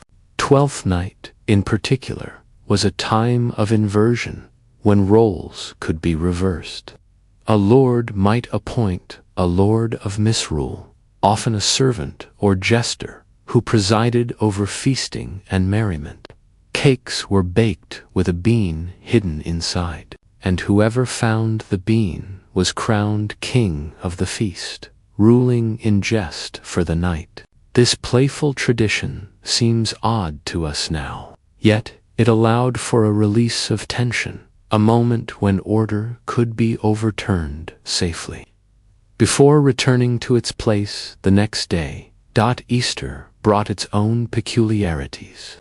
It was a season of fasting followed by feasting, of solemn liturgy followed by joyful celebration. Eggs, symbols of new life, became part of the traditions, sometimes dyed or decorated, given as gifts. Processions wound through villages, carrying candles or banners, blessing fields and waters. In some regions, plays were performed in churchyards, telling the story of Christ's resurrection with costumes and simple stagecraft. These performances, both reverent and lively, blended devotion with entertainment, a tradition that blurred the line between worship and festivity. Between these great feasts were countless smaller celebrations, tied to saints' days or local customs. May Day, for example, welcomed the arrival of spring. Villagers gathered flowers, raised maypoles, and danced in circles, weaving ribbons in patterns. Young men and women went a-maying, wandering into the woods to gather greenery, a custom often frowned upon by the church, but too beloved to stamp out. The maypole itself, tall and decorated, stood as a symbol of renewal and fertility, its meaning shifting over time, but its presence enduring. Harvest festivals marked the end of labor in the fields. The first sheaf of grain was often set aside, offered in thanks, or woven into figures that carried symbolic power. Loaves baked from the first grain might be blessed in church, then shared among the community. At the end of the harvest, feasts were held, tables laden with food, songs sung late into the night. These were not only celebrations of plenty, but also rituals of protection, ensuring that the next year would be fruitful. Strange as it may seem, some believed that spirits dwelled in the fields, and the last sheaf bound or the final stalk cut had to be treated with care, lest it bring misfortune. Carnival, celebrated before the fasting season of Lent, was another time of inversion and play. Masks were worn, disguises adopted, processions filled the streets with noise and laughter. Meat and rich foods were consumed in excess, for soon the 40 days of fasting would begin. The tradition of disguise allowed people to step outside themselves, to mock authority, to laugh at the seriousness of daily life. It was a time when order loosened, when the world turned upside down for a brief span. Odd local traditions abounded. In some villages, young men would dress in straw or greenery, parading through the streets as figures of fertility and growth. In others, animals were part of the rituella horse's skull, carried on a pole, covered with cloth, snapping its wooden jaws at bystanders. Bells, drums, and horns added to the spectacle, filling the air with a mixture of fear and delight. These customs, though strange to us, tied communities to the rhythm of the year, to the mystery of growth, death, and renewal. Even everyday moments were touched by ritual. Candlemas, in February, was a day to bless candles for the year ahead, filling homes with light. On St. John's Eve in June, bonfires were lit, their flames dancing against the midsummer sky. People leaped over the fires, believing it brought health and protection. Herbs gathered on that night were thought to carry special power, more potent than at any other time. The line between sacred and magical blurred, tradition holding them together in one seamless whole. The fairs that accompanied saints' days or feast days were themselves traditions, filled with noise, color, and curious customs.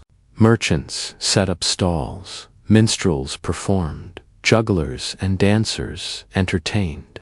Games were played, contests held, and wagers laid.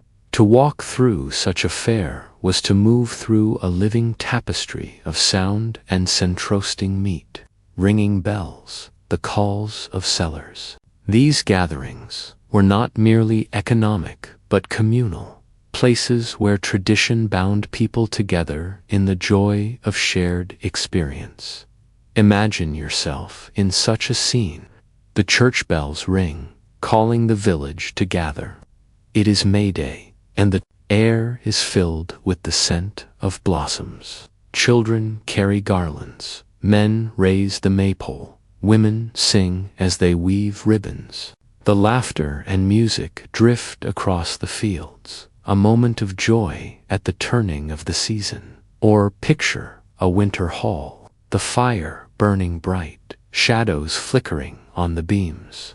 A cake is cut, a bean discovered, and a servant is crowned king. For the night, laughter rises as the Lord of Misrule gives commands, turning solemnity into play. Outside, the night is cold and dark, but inside, the warmth of tradition fills the hall with comfort.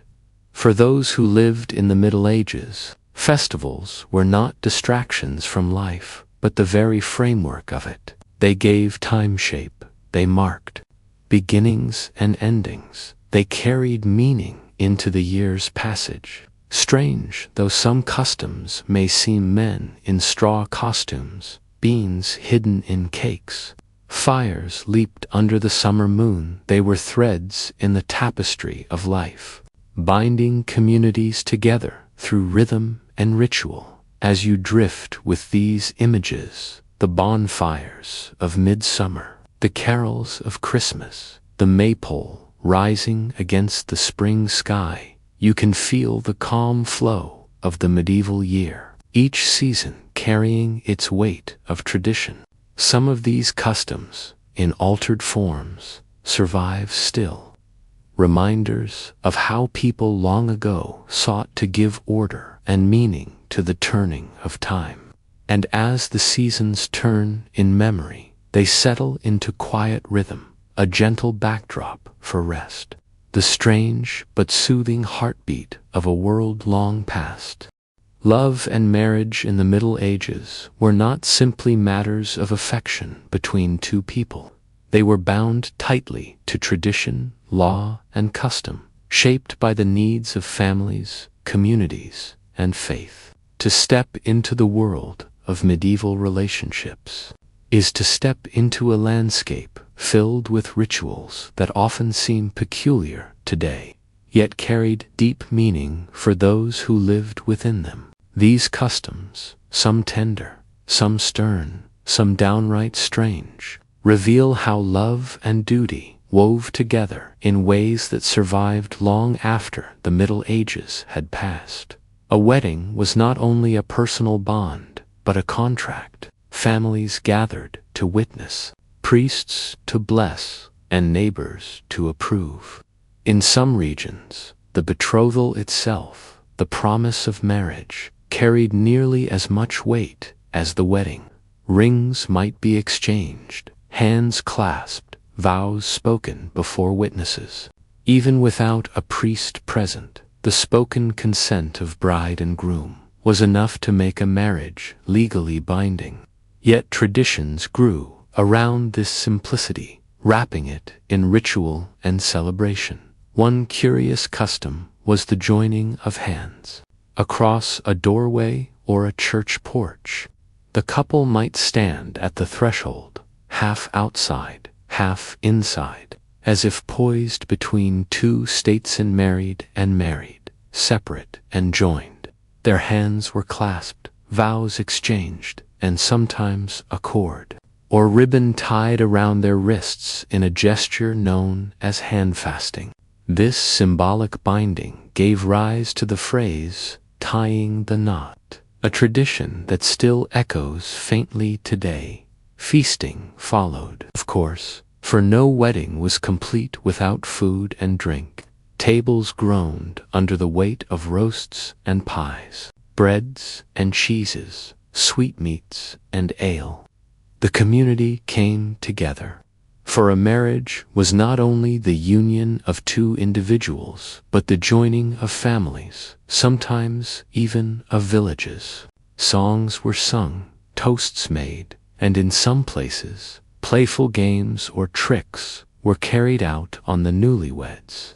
It was not unusual for guests to accompany the couple to their chamber, singing Bodhi songs or playing pranks before leaving them to their privacy. What might seem invasive to us was then simply part of the tradition, a way of ensuring the marriage began with laughter and community blessing. Superstitions clustered thickly around weddings. The choice of day mattered. Some believed Friday was unlucky, while others thought a wedding in May risked misfortune. Colors carried meaning as well. White was not the standard for bridal dress. That tradition came much later. Instead, brides wore their best gown, whatever its color. Yet certain hues were avoided. Green, it was said, was risky, tied to fairies and mischief. To wear it on a wedding day might invite trouble. The wedding ring itself carried layers of meaning. Gold was ideal, but not always possible. Some rings bore inscriptions, blessings, or tiny carvings. To place the ring on the third finger of the left hand was thought to connect it to a vein that led directly to the heart. A belief, more poetic than anatomical, yet one that gave the gesture lasting power. Courtship before marriage also carried its peculiar traditions. In noble circles, the practice of courtly love, though often more literary than real, shaped ideas of romance. Knights swore devotion to ladies, composing songs or poems in their honor, carrying favors, such as ribbons, into tournaments.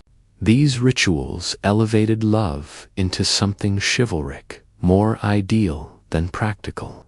Among ordinary folk, customs were more playful, sometimes strange. In some villages, young men and women met at festivals, dancing in circles, singing songs, or exchanging tokens. Games allowed for gentle flirtation, the weaving of bonds under the watchful eyes of the community. Stranger still were certain courting rituals preserved in local traditions. In some places, young men demonstrated their interest by leaving tokens at a maiden's doorflowers, carved wooden spoons, or even symbolic items like sprigs of herbs. In parts of Europe, there was a custom of May baskets, where flowers and greenery were left secretly at a door, a shy declaration of interest. More unusual was the practice of night visiting, in which a suitor might be allowed to sit beside a young woman in bed, fully clothed, talking through the night under the watch of her parents. Though strange to us, it was a way to allow intimacy while keeping propriety intact. Fertility, of course, was central to marriage, and traditions surrounding it could be odd. Charms were whispered, foods eaten, and blessings sought to ensure children. Some brides carried sprigs of herbs like rosemary or rue in their garlands, thought to bring luck and fertility. Beds might be sprinkled with symbolic items, grains, nuts, or flowers, gestures of hope for fruitful union. In certain regions, the community played a part, making noise outside the chamber, banging pots and pans in a ritual called chivalry, as though to drive away evil spirits and ensure the marriage's success. Death, too, touched the customs of love and marriage. Widows and widowers followed traditions that marked their transition back into community life. Mourning periods varied, but when the time came to remarry, rituals ensured propriety was observed.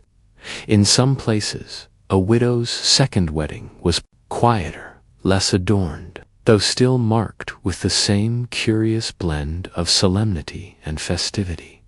Family life itself carried traditions, particularly around childbirth.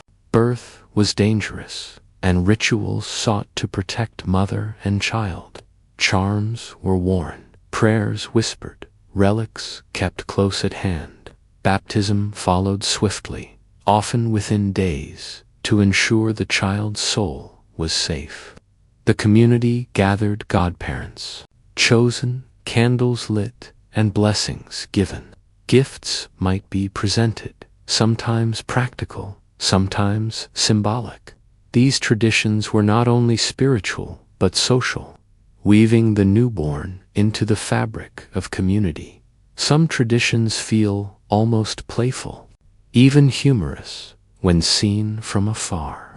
In certain regions, newlyweds were subjected to mock trials or games designed to test their compatibility.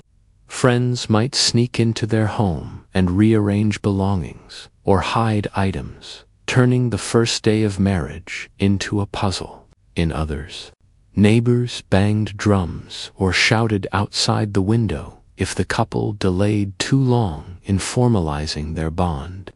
A rowdy reminder that marriage was as much public as private. Not all customs were light-hearted. Marriage, especially among the nobility, could be arranged for alliance rather than affection. Children were sometimes betrothed at astonishingly young ages, their futures decided long before they could choose. The rituals surrounding these arrangements were solemn, sometimes even harsh, yet still dressed in the garb of tradition. To clasp hands, to exchange tokens, to share a ceremonial kiss, these gestures bound futures, not just hearts. Even so, affection could grow within these bonds, and traditions often provided space for tenderness. Songs, dances, and small rituals allowed for expressions of feeling that otherwise might be constrained. A flower offered, a ribbon tied, a whispered vow, by candlelight, these were as much a part of medieval love as the formal contracts.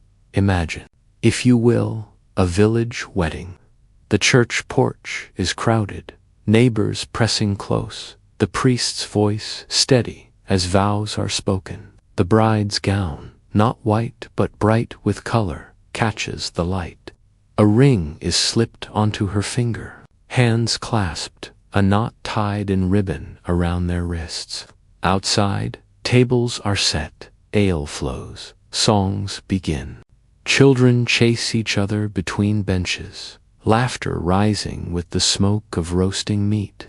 As evening falls, the couple is led to their chamber, candles flickering, the air filled with music and mirth. It is a scene at once strange and familiar, shaped by traditions that seem curious to us, yet for them carried the weight of joy and community. Or picture a noble hall, where a knight kneels before a lady, offering a poem written in her honor. The words are ornate, the gestures grand, part of a ritual of courtly love that was as much performance as reality. Yet, in the flicker of torchlight, in the quiet gaze exchanged, there lingers a sense of something tender woven through the formalities of tradition. Through all these customs, solemn or playful, tender or strange, the medieval world shaped love and family with rituals that gave meaning to the most personal of bonds. They remind us that marriage was never simply a private affair. It was a thread in the great tapestry of community, woven with laughter, superstition, prayer, and hope. Some of these traditions, like tying the knot or exchanging rings, survive in softened form. Others, like the noise of chivalry or the strocklad, fertility figures, belong to a world long past. Yet all of them whisper of how deeply people once leaned on ritual to guide the mysteries of love, family, and life itself. And as you drift with these images, the clasped hands tied with ribbon, the maypole dances that led to new courtships, the songs of jesting friends outside a chamber, you feel the calm flow of traditions that, though strange, were steady companions through the centuries. They carried joy and hope, order and meaning, and they echo still, faint but enduring, in the rituals we keep today. Justice in the Middle Ages was not a quiet matter behind closed doors. It was a performance, a ritual, and often a spectacle. To live in that world meant that laws and punishments were not distant abstractions, but visible traditions that touched daily life. Trials could be held in the open air, punishments carried out before a crowd, and strange customs determined guilt or innocence. To understand justice, then, is to step into a landscape where order was maintained not only by rules but by rituals, some harsh, some oddly symbolic, many of which seem deeply strange to us now. One of the most curious traditions was the ordeal, a method of trial meant to call upon divine judgment. If a person was accused of a crime and there was doubt, they might be subjected to an ordeal by fire or water. In one form, the accused placed a hand into boiling water or carried a piece of red-hot iron for several paces. The hand was then bandaged and left to heal. If, after several days, the wound was clean and healing well, it was taken as a sign of innocence. If it festered, guilt was assumed. To us, this seems harsh and arbitrary, yet to those of the time, it was a sacred test where God's will revealed. The truth ordeal by water took another shape. A person might be bound and lowered into a pond or river. If they sank, the water was thought to accept them, showing innocence. If they floated, the water rejected them, a sign of guilt. This curious, Inversion carried deep symbolism, tying nature itself to divine justice. For the accused, it was terrifying, but for the community, it was a clear, if strange, resolution. Other trials carried equally peculiar rituals. In some places, a person might be made to walk over burning plowshares, or to swallow a piece of consecrated bread, the idea being that guilt would cause choking while innocence would allow it to pass. These ordeals, harsh as they sound, were traditions rooted in belief, giving communities a way to resolve disputes when evidence was lacking. Justice was also tied to public shame. Stocks and pillories were not only punishments but rituals of humiliation. To be placed in the market square, hands and head locked, was to be displayed before neighbors. People might jeer, throw refuse, or mock the offender.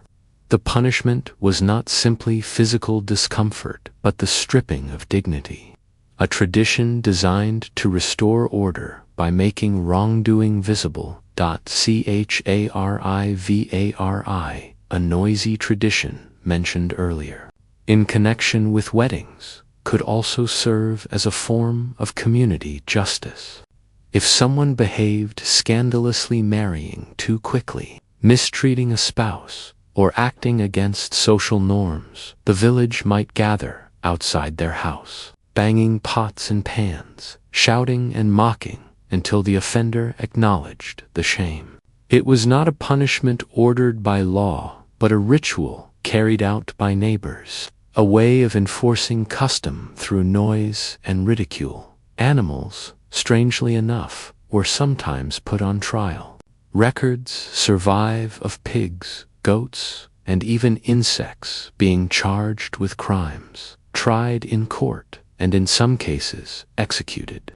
A pig that attacked a child, for example, might be dressed in human clothes and hanged. The trial carried out with full solemnity. These practices strike us as bizarre, yet they reflected a belief that justice must extend to all creatures. That order itself required ritual, even in the face of absurdity. Execution itself carried traditions that were as much performance as punishment. Hanging, beheading, or burning were not done in secret. They were public events, attended by crowds, often accompanied by prayers or speeches. The condemned might be allowed to speak, to confess, or proclaim innocence. In some cases, songs or ballads were composed about them, spreading their story through the land. The ritual of execution was not only about ending a life, but about reinforcing authority, showing that order was restored. Fines and penance carried their own customs. A person who stole might be required to carry the stolen goods through the streets, returning them in full view of neighbors. Someone guilty of slander might have to walk barefoot to church, candle in hand, to beg forgiveness. The gestures were symbolic, meant to heal the community as much as to punish the offender. They remind us that justice was not simply about law, but about ritual restoration of balance. Trial by combat was another tradition, though not as common as stories sometimes suggest. Two parties in dispute might agree to fight, believing that God would grant victory to the rightful side. Sometimes champions were hired, men skilled in arms who stood in for their patrons. The fight could be to the death, or until one yielded. Though it seems brutal, it was understood as a sacred ritual, where divine judgment was revealed through strength and endurance. Courtrooms themselves carried ritual. Judges wore robes, clerks read charges aloud, oaths were sworn on holy books. To speak falsely under oath was not only perjury but a sin, believed to endanger the soul. Witnesses touched relics or altars, gestures that carried weight beyond law, binding words to eternity. Even the spaces where trials occurred, church porches, town halls, open fields, were marked by tradition, chosen to lend solemnity to the act of judgment. Strange local customs added to this tapestry. In some towns, disputes could be settled by placing a hand on a sacred object, such as a relic or a boundary stone, swearing to tell the truth. In others, parties might share a ritual meal, bread and salt, as a way of sealing peace. These traditions blurred the line between justice and ceremony, binding law with ritual in ways that feel foreign to us but natural to them. Punishments could also take the form of exile or banishment. A person declared an outlaw was placed outside the protection of law, a strange inversion where anyone could harm them without penalty. To be outlawed was not only a sentence, but a ritual stripping away of community, a tradition that marked someone as dead in the eyes of society, even while they lived in monasteries. Discipline carried different traditions. A monk who broke rules might lie prostrate before his brothers, seeking forgiveness. He might be excluded from meals, eating on the floor as a sign of humility. The rituals were less violent than those of secular courts, but no less symbolic, designed to restore harmony through visible gestures of penance. Imagine, for a moment, a village gathered for an ordeal. The accused, hands bound, stands before a cauldron of boiling water. Silence falls as the priest blesses the ritual, invoking divine judgment. Slowly, the accused plunges a hand into the water, withdraws it, blistered and red. The wound is bound. The crowd disperses, and days later, the bandages are removed. All wait in tense silence to see whether healing has begun. To us, it seems cruel, but to them, it was tradition, a way to place judgment in higher hands. Or picture the market square. A man in the stocks, children throwing fruit, neighbors. The punishment is as much about display as discomfort, a ritual of humiliation meant to cleanse the community. Or imagine the solemnity of an animal trial, a pig before the court, lawyers speaking earnestly, the absurd mingling with the sacred. These images, strange and unsettling, remind us of how differently justice once appeared. Through all of these customs, justice in the Middle Ages was more than a system. It was a set of rituals woven with belief, performance, and community participation. Trials, ordeals, punishments, and pardons were not hidden but displayed, binding people together in the shared experience of law. Some of these traditions linger, faintly, the idea of trial by fire, the phrase tying the knot, the practice of public oath. Others, like animal trials or ordeals by water, belong only to the past, yet all whisper of a world where justice was not merely declared but enacted through rituals that made it visible, palpable, and deeply strange. And as these images drift the bubbling cauldron, the laughter of a crowd at the pillory, the solemn hush of an oath sworn on relics, they form a rhythm, an unsettling but fascinating cadence of how order was kept. Strange though it seems, these rituals carried weight, guiding life through the tangled path of right and wrong. And in the calm quiet of reflection, they settle into memory, the odd heartbeat of justice in a world long gone. Illness in the Middle Ages was not merely a matter of the body. It was tied to the unseen, to forces of the spirit, the balance of humors, and the mysterious will of God. Healing was as much ritual as remedy, and many traditions surrounding sickness and health seem strange to us now. Yet, for those who lived then, these customs carried hope, comfort, and meaning. To walk among them is to enter a world where medicine, superstition, and faith blended seamlessly, guiding people through the trials of life and death. Doctors of the time often spoke of the four humors: blood, phlegm, black bile, and yellow bile. Health was thought to depend on their balance, and illness on their excess.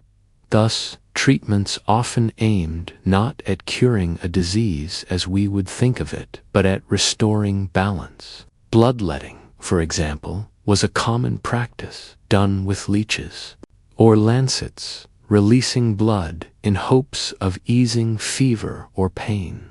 To us, it seems harsh, but to them, it was tradition, an accepted step in the healing process. Herbs played a central role in medicine. Gardens near monasteries grew plants believed to carry healing powers: sage for digestion, rosemary for memory, lavender for calming the spirit. Remedies might be made into teas, poultices, or powders, sometimes combined with prayers or charms. A sick person might wear an amulet of herbs around the neck, not only for the scent, but for the belief in its protective strength. The preparation of these remedies was itself a ritual, blending knowledge and tradition in ways that gave comfort as much as cure. Astrology, too, played its part. Physicians consulted the stars to determine the right time for treatment. A chart might show when bloodletting was most effective, or when certain herbs carried greater potency. Illness and healing were thus woven into the rhythms of the heavens, making medicine part of a cosmic order. Though strange to us, these traditions provided a sense of connection between body, earth, and sky. Superstition mingled freely with these practices. To ward off plague, some carried charms or war beaks filled with fragrant herbs, believing the scent protected them from foul air. Bells were rung, fires lit, processions made in hopes of driving away disease. When medicine failed, ritual offered reassurance, a reminder that suffering had meaning, that unseen powers might yet bring relief. Death itself was surrounded by tradition, for in the Middle Ages, death was not distant, but ever present. Life was shorter, disease more sudden, and so customs grew to ease the passage from this world to the next. When someone lay dying, prayers were spoken, candles lit, the sick room filled with quiet ritual. The final words, the last breath, were attended not only by family but often by neighbors, sometimes with coins placed upon the eyes, a gesture whose origins stretched back into the ancient world. Friends and family gathered to keep vigil, sitting through the night, praying, telling stories, keeping company with the departed. This wake, as it came to be called, was as much about supporting the living as honoring the dead. Food and drink were shared, lamps burned, and the hours passed in solemn remembrance. The funeral procession carried its own traditions. Bells tolled, clergy led prayers, and the coffin was borne through streets or fields to the churchyard. In some places, mourners wore specific colors: black, gray, or even white, depending on local custom. The grave was dug, the earth consecrated, and the body laid to rest, often facing east, toward the rising sun, symbol of resurrection. Ritual gestures, sprinkling earth, making the sign of the cross, reciting prayers, bound the moment with solemnity. Memorial traditions followed.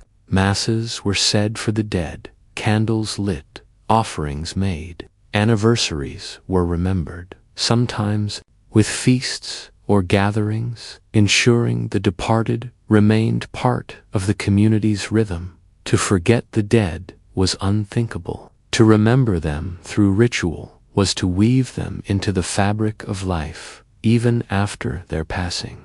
Strange customs surrounded death in particular regions. In some places, it was believed that the spirit lingered near the body, and so windows were opened to let it depart. In others, mirrors were covered, lest the soul become trapped. Bells were rung not only to call mourners, but to drive away spirits.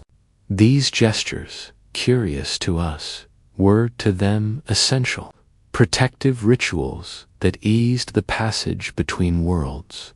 The idea of the good death carried weight. To die with the sacraments, reconciled with God, surrounded by family, was a blessing. To die suddenly, without preparation, was feared. Traditions thus grew to ensure readiness. Confessions made, wills prepared, debts settled. Manuals known as ars moriendi, the art of dying, offered guidance, filled with prayers and rituals to prepare the soul. Even the grave itself carried tradition.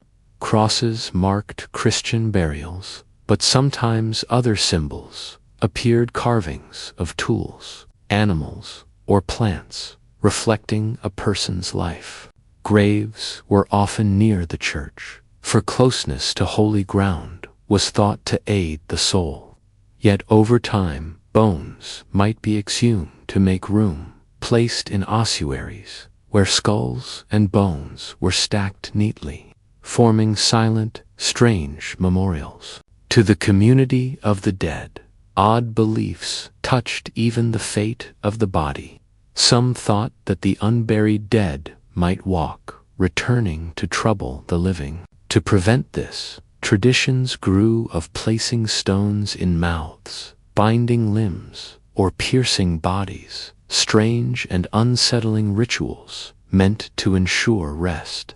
These customs reflected deep fears of unrest, but also the desire for order, for peace to extend. Beyond death, pilgrimage connected with death in curious ways. Some people requested that, after their passing, friends carry their bones or tokens to holy sites, completing journeys they could not finish in life. Others left funds for candles, to be kept burning long after, a small flame as symbol of memory.